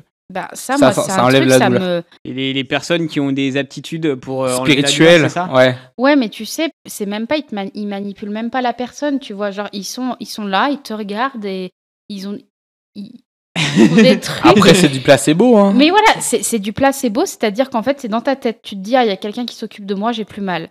Mais le problème, c'est que ces personnes-là, pas toutes, hein, bien sûr, mais il y a plein de personnes qui, en fait, se font un commerce sur la santé des gens. Et en fait, ces patients-là, ils sont des fois naïfs, des fois, ils sont tout simplement pas au courant. Ou désespérés. Et en fait, ils pensent que cette personne-là a la vérité, tu vois, c'est quelque chose de naturel. Et puis, ils sont des fois assez forts pour un peu endoctriner, enfin... Ouais, bah ils sont à un moment tu vois, pas bien dans leur vie. Voilà, et du coup, ils en profitent. Et il y a un penseur dans la région clermontoise qui fait un commerce là-dessus de personnes en fait qui ont des cancers et qui en fait les contacts, se fait du fric, mais un fric, enfin, genre c'est 100 € la séance, quoi. Enfin, c'est des trucs monstrueux, bien sûr, non remboursés par la Sécu. Au black aussi, non? Il y a de fortes chances. Et certains patients y croient et du coup ils sont en rupture de traitement et finalement nous on les retrouve à l'hôpital. En fait ils ont plus qu'1 an d'espérance de vie parce que la maladie a progressé et toi t'arrives après la bataille et tu dis bah ouais mais c'est dommage, fallait voilà, pas faire ça, quoi. Voilà, mais le problème c'est... Donc du coup moi j'ai vraiment un regard très très péjoratif sur ce genre de pratique. Pareil, comment ça s'appelle? J'ai oublié le nom, tu sais les petites billes de sucre là. L'homéopathie. Ah. Voilà, l'homéopathie, pareil, pour moi, c'est... Ah, ça, c'est du charlatisme, ça. Ah, mais c'est du sucre, tu manges du sucre. Tu bois... Bah, ils sont très bons. Hein. La oui, mémoire mais voilà, l'eau. c'est bon, c'est bon, c'est sucré, mais... Pour une fois qu'il y a des médicaments qui sont bons... Voilà, on va pas quand même les enlever, quand même, hein. Voilà. Ça. Moi, j'ai appris assez tard que l'arnica, les petites billes, que quand tu te cognes, c'est l'homéopathie. Aussi, Mais après, il y a des gens qui y croient et en fait, tu leur donnes et en fait, ça fait un effet placebo. Donc en fait, ils se disent qu'on est en train de se soigner. Donc en fait, ils se soignent par eux-mêmes, par la pensée. Ça existe, ça. Oui. Mais il y a certaines fois des pathologies qui sont trop graves et que c'est pas parce que tu penses que t'es guéri que ça va guérir. Et Après, il y a certains soins aussi qui évoluent avec le temps. Par exemple, l'hypnose. Maintenant, alors dans certaines opérations et dans certains CHU, il y a des anesthésistes. Mais c'est prouvé par la science. Voilà, l'hypnose n'est pas qui essayent médecine d'hypnotiser des personnes pour les permettre de s'endormir sans utiliser des médicaments. À la base, tu vas te dire non mais jamais tu me touches ou tu me ouvres le bide en étant juste hypnotisé. Non mais c'est pas des chirurgies comme ça, c'est des petites chirurgies. Oui, mais dans tous les cas, tu ne laisses pas ouvert n'importe quoi en mode tranquille, je me fais juste hypnotiser, j'ai pas de bons médicaments pour bien me faire endormir. Non, mais voilà, ça marche. Après, moi j'ai un regard un peu moins péjoratif que toi sur ça. Mais ça, c'est vraiment propre à chacun. Et j'ai dans ma famille des gens qui qui y croit et qui me dit: «Oh mais ça va aller, je suis allée voir ça». Je fais: «Ma foi». Tu sais vas-y, hein, si tu tu sais veux. ce que j'en pense, hein, c'est pas la ne cherche pas mon approbation, tu ne l'auras pas. Moi, je sais que par exemple, il y a enfin, j'avais une infirmière encore dans un service où je passe en stage, essayer de mettre en place la luminothérapie. Mais ça, c'est prouvé.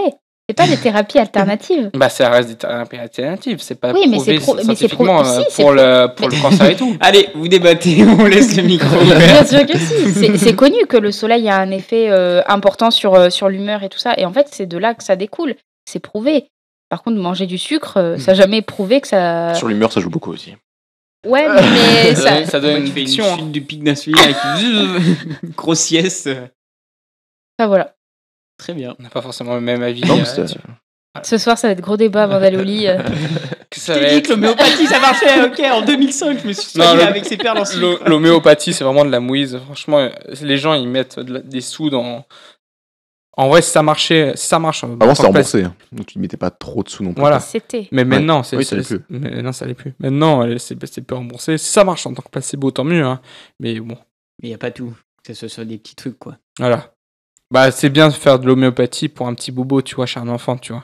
Par contre, faire de l'homéopathie pour un cancer, ça serait peut-être bien de penser à autre chose, tu vois. Ouais, je pensais que le bisou magique, ça marchait sur le cancer. Ouais. Mais... À tester. À tester. On va faire une étude là-dessus. Ça va être mon sujet de thèse. C'est ça. Est-ce que l'homéopathie est-elle si efficace? Non, l'histoire du bisou Bisou magique. magique sur le cancer. Ouais. Je pense que tu peux avoir des bons résultats, moi, à mon avis. Ça pourrait être surprenant, tu sais. Tu prends une petite clinique à Clermont et tu commences à appeler les patients qui sont au CHU. Et tu fais des petits bisous magiques à tous. Hop. Mais moins cher, tu mets à 90 € la séance. Ouais, le bisou 90 €. Mieux payé qu'une Très pièce. rentable. Deux bisous 200 € prix d'amis quand même. Allez, c'est parti pour un commerce. Question de Clément, donc l'invité précédent. Il vous demande, pour vous, c'est quoi la réussite? Vous n'êtes pas obligé de dire si vous avez réussi. C'est juste quels sont les Quelle est la critères vision que vous faites de de quelqu'un la qui a réussite. réussi? Pour moi, quelqu'un qui a réussi dans sa vie, c'est quelqu'un qui est heureux. Ok. Et voilà. Donc après, du coup, quelqu'un qui est heureux, c'est quelqu'un qui a réussi à accomplir tout ce qu'il voulait faire. À réussir. Ah.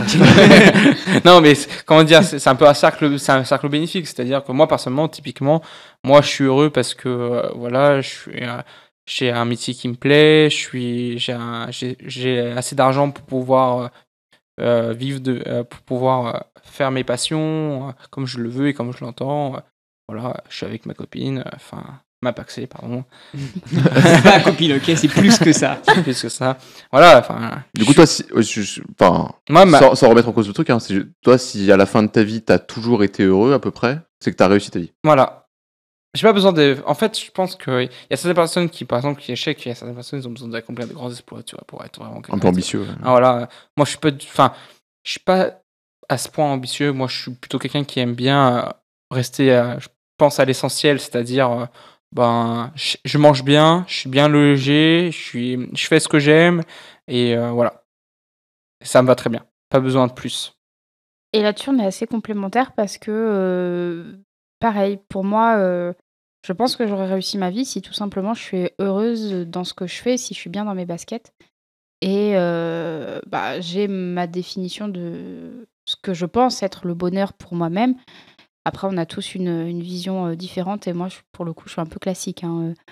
Je veux être médecin, donc effectivement, une fois que je serai docteur, ça sera un des éléments qui feront que je considère que j'aurai réussi parce que je ferai un métier qui me plaît.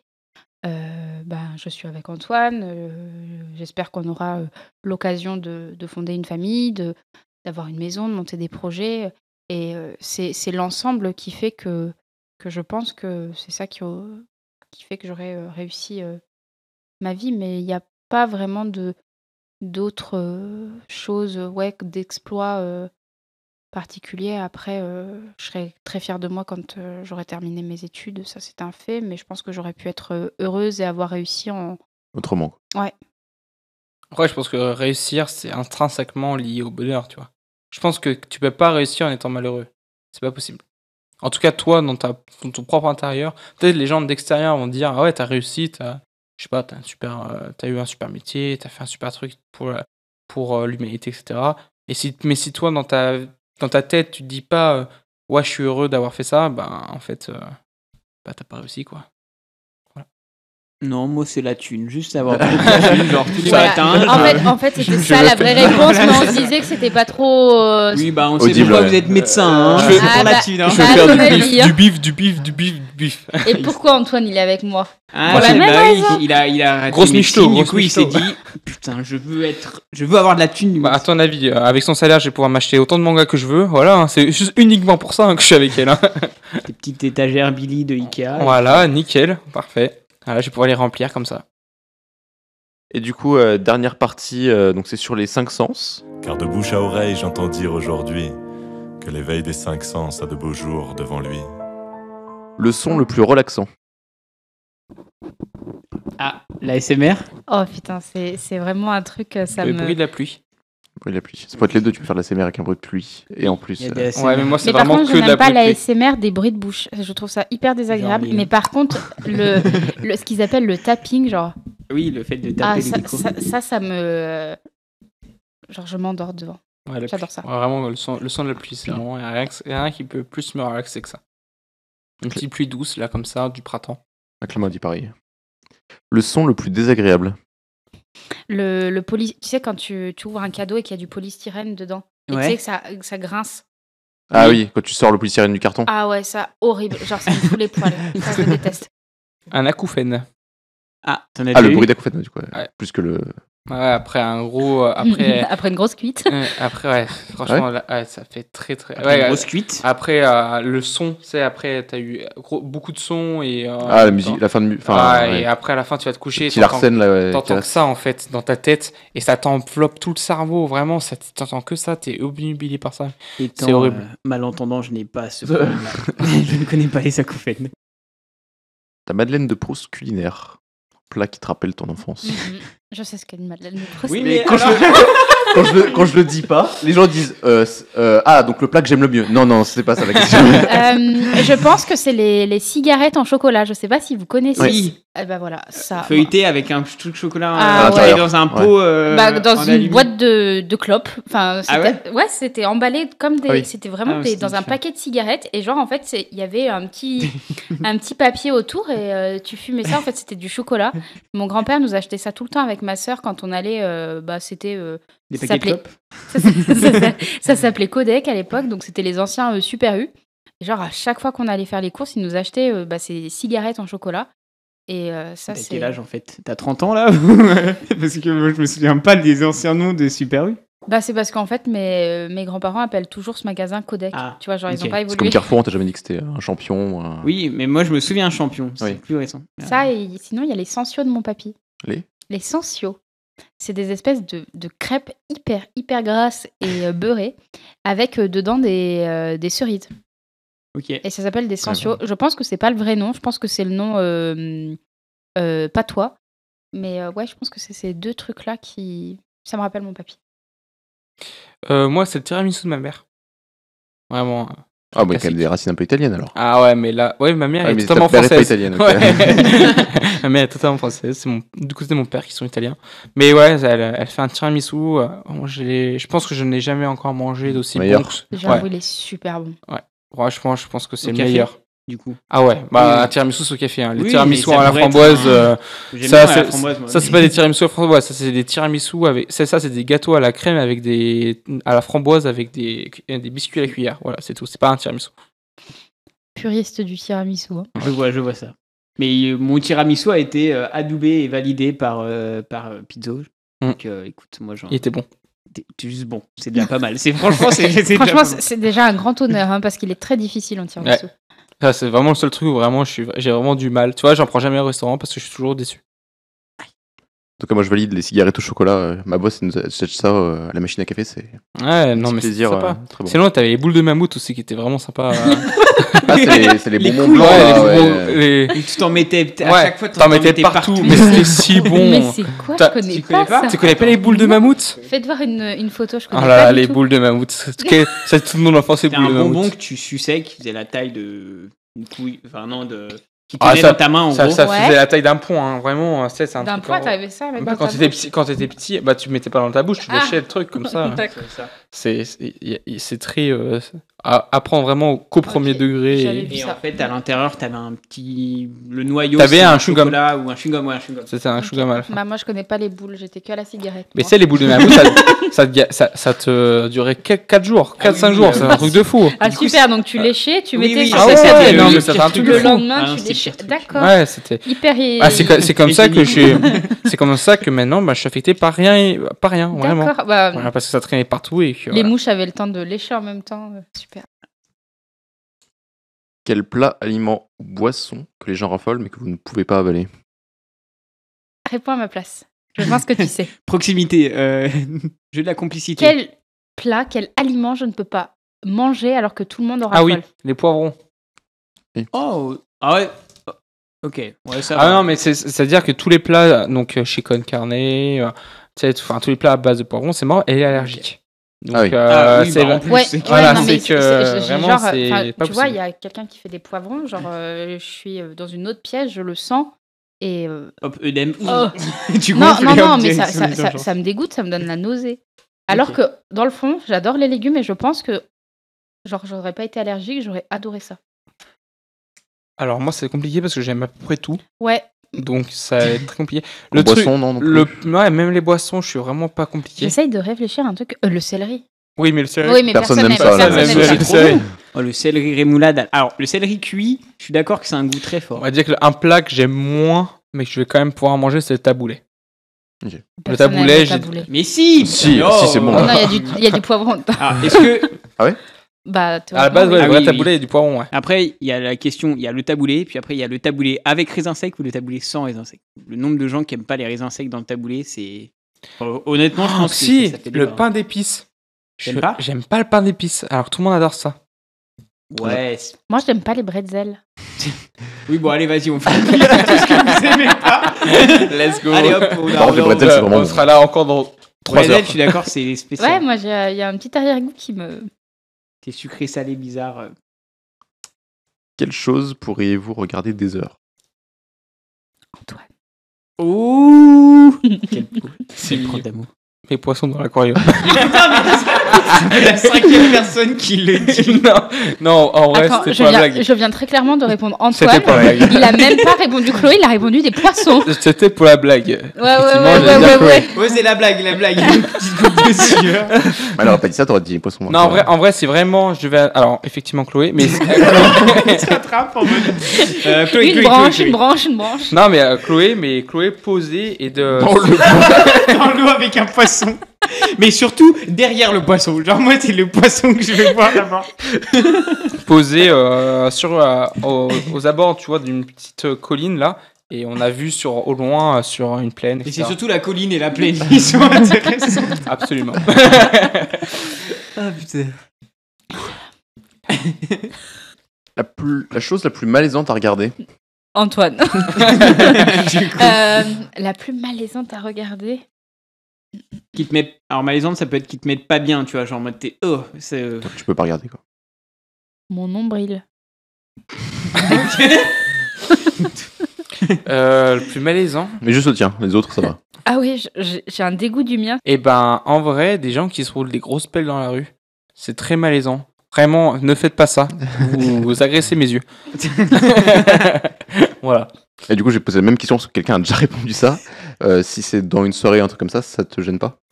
Alors en fait, dans une soirée, ça me dérange pas dans le sens où en fait, moi, je serais occupé à faire autre chose.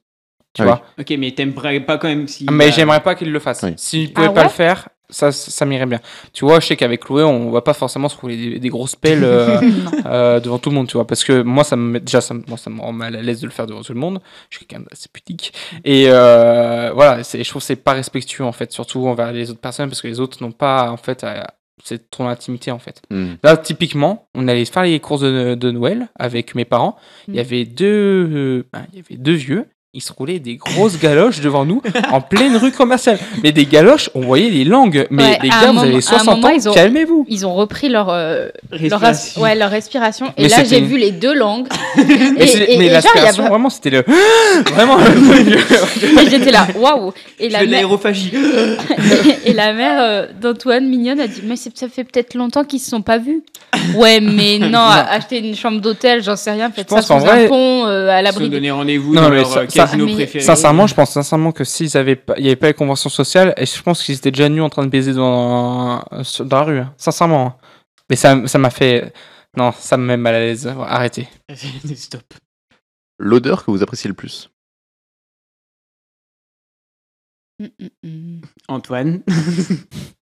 Eh ben, Chloé. Chloé, ouais, justement. Chloé, quand on est juste avant d'aller se coucher, quand je suis à côté d'elle. Oh, c'est trop bien. Voilà. Il y a une petite hésitation juste avant de aller se coucher. Tranquillement. C'est trop bien. Voilà. Je me pose et tout et voilà. Mais elle a un parfum particulier ou c'est Non, son c'est odeur, juste elle. Voilà. Je sais que je suis à côté d'elle et voilà. C'est mes phéromones. Et moi, j'avais déjà dit à Antoine, dès la première fois qu'on s'est vu et qu'on a été plus loin dans la connaissance, qu'il sentait bon. Mais Antoine ne met jamais de parfum, mais il a une odeur corporelle plutôt agréable. J'ai des phéromones extrêmement parfaits. Mais l'odeur celle du poulet rôti, franchement. Poulet rôti avec frites. Ouais, franchement, ça sent très très bon. Au-dessus d'Antoine. Voilà. Super, je suis dépassé par poulet frit quoi. En fait, du coup, votre amour est purement physique. En fait, c'est juste vous aimez l'odeur de l'autre. C'est comme une abeille avec une fleur, rien de plus. Quoi. Ah, c'est un animal. L'odeur que les gens aiment, mais vous non. J'ai l'inverse, l'odeur que les gens n'aiment pas, mais moi que j'aime. Et je sais que toi, tu aimes aussi cette odeur. L'odeur de l'essence ? Ouais. Ah oui. J'adore l'odeur de l'essence. Mais je serais incapable de répondre à ta question, ouais. Ouais, mais dans le truc inverse. Ouais, franchement, moi je serais incapable de te après, c'est répondre. bon, ils ont pris la question, ils l'ont retournée. C'est pas... Ils changent les questions, ils font ce qu'ils veulent. C'est notre podcast, ok. L'activité manuelle la plus satisfaisante. Oh non, j'allais dire, je sais ce que t'as pensé. C'est horrible. Cette personne est si lourde. En vrai, moi, l'activité manuelle que j'adore faire, c'est écrire. Ok, c'est très bien. Ne me jugez pas. Percez les boutons. Les boutons. Ah non, mais c'est une torture, hein, tous les soirs. Hein. Une vraie torture. Mais je me bats, et tu sais qu'en plus, elle supporte pas que je lui dise non. Donc, c'est-à-dire que quand je lui dis non, elle me fait la gueule. Mais vraiment. Genre, ça me détend, c'est comme l'ASMR, tu vois. Et la sensation physique la plus pénible. Qu'on me touche le nombril. Bon, a priori... Là, qu'elle me perce les boutons. Il n'y a pas beaucoup de... Bah, très bien. Typiquement, qu'elle me perce les boutons. Voilà, on a fait le tour des 5 sens. Bon, on arrive enfin à la fin de ce podcast. Sans que le enfin, il est vraiment réel. Là, vraiment. Je crois qu'on a trop parlé, Antoine. Ouais, je crois non, mais en vrai, c'est très je pense bien. que Tanguy, il projette le temps de montage du podcast. En vrai, moi, ça me... Oula. C'est juste que, du coup, en fait, il est presque 2 fois plus long. Ah, non, peut-être un peu moins, parce qu'on a fait les pauses et tout ça. Mais si tu veux, on peut continuer et faire 2 fois plus long. Et bah, si tu veux. Non, j'ai plus d'idées, moi, après. Après, si vous me lancez sur un sujet, allez, let's go. Let's go, hein. Non, est-ce que vous avez apprécié l'expérience ? Franchement, grandement. Un peu stressé au début, avant de commencer, parce que t'as peur de dire des conneries et tout ça. Puis le fait qu'il y ait tout le sitting. Pourtant, vous en avez dit. Hein. Ouais, bah, ça, j'imagine. Ouais, mais c'est bien rigolo, moi, j'ai bien aimé. Parfait. Mais non, c'était grave cool. Ah, en vrai, on a bien rigolé. On a à la fois parlé de choses sérieuses et à la fois de trucs qu'on a un peu plus légers. C'était sympa, c'était drôle. Voilà. Non, c'était cool. Bien, ouais. Bravo. On a eu 2 super. Très naturel. Chloé. Ouf, ça fait 3 heures qu'on enregistre, je me souviens plus de ton prénom. Il sait plus mon prénom. Soit il est trop tard, soit en fait il m'a invité, mais il ne sait pas qui je suis. Non, je ne sais pas. Et puis surtout, ce qui était assez drôle, c'est que je voyais Antoine répondre aux questions. Et je disais, qu'est-ce qui va me sortir ? Et il y a 2-3 fois, j'ai cru que t'allais dire des trucs genre... J'ai cru que ton vrai toi allait ressortir, tu vois. Quel truc... Moi, j'étais naturel quand même. Tu ne t'es pas dévoilé ? Tu ne t'es pas dévoilé ? Et bah allez, on recommence pour 2 heures de plus. J'étais naturel quand même sur ce podcast. Non, vous avez trouvé ? Pas assez lourd à mon goût. Genre, pas assez toi. En même temps, ce truc va aller sur Spotify et sur YouTube. Si je public. Si je commence à dire ouais, la chatte, les seins. Voilà, ça. Il n'y a pas de limite d'âge en plus, hein, donc. Voilà, ouais. c'est. On l'a mis en non restrictif, donc attention. Donc on fera tout au montage. chose. Il faudrait pas qu'il soit démonétisé. Absolument. Il n'est pas monétisé, donc c'est bon. Peut-être un jour. Je pense qu'il y a des musiques non libres de droit déjà qui sont utilisées. Donc, Ouais, mais c'est pas ça, je crois. comme celle qui est actuellement. Mais voilà, et bah écoute, la dernière question pour finir l'épisode. On aime bien demander aux invités un mot comme ça qui vous passe par la tête pour clore l'émission. Un chacun du coup. Un chacun. N'importe quoi, le premier qui vient vous par la tête. Manga. Perlimpinpin. Et bah c'est sur ces deux mots perlimpinpin et mangue que nous clorons. Je crois qu'il a dit manga et pas manga. Ah, manga. Ouais, c'était attention, manga. hein. Pas manga. Manga. Autant pour moi. Que du coup, nous allons finir cet épisode. Merci de nous avoir écoutés et à toutes. Ciao. Bonne écoute. Salut.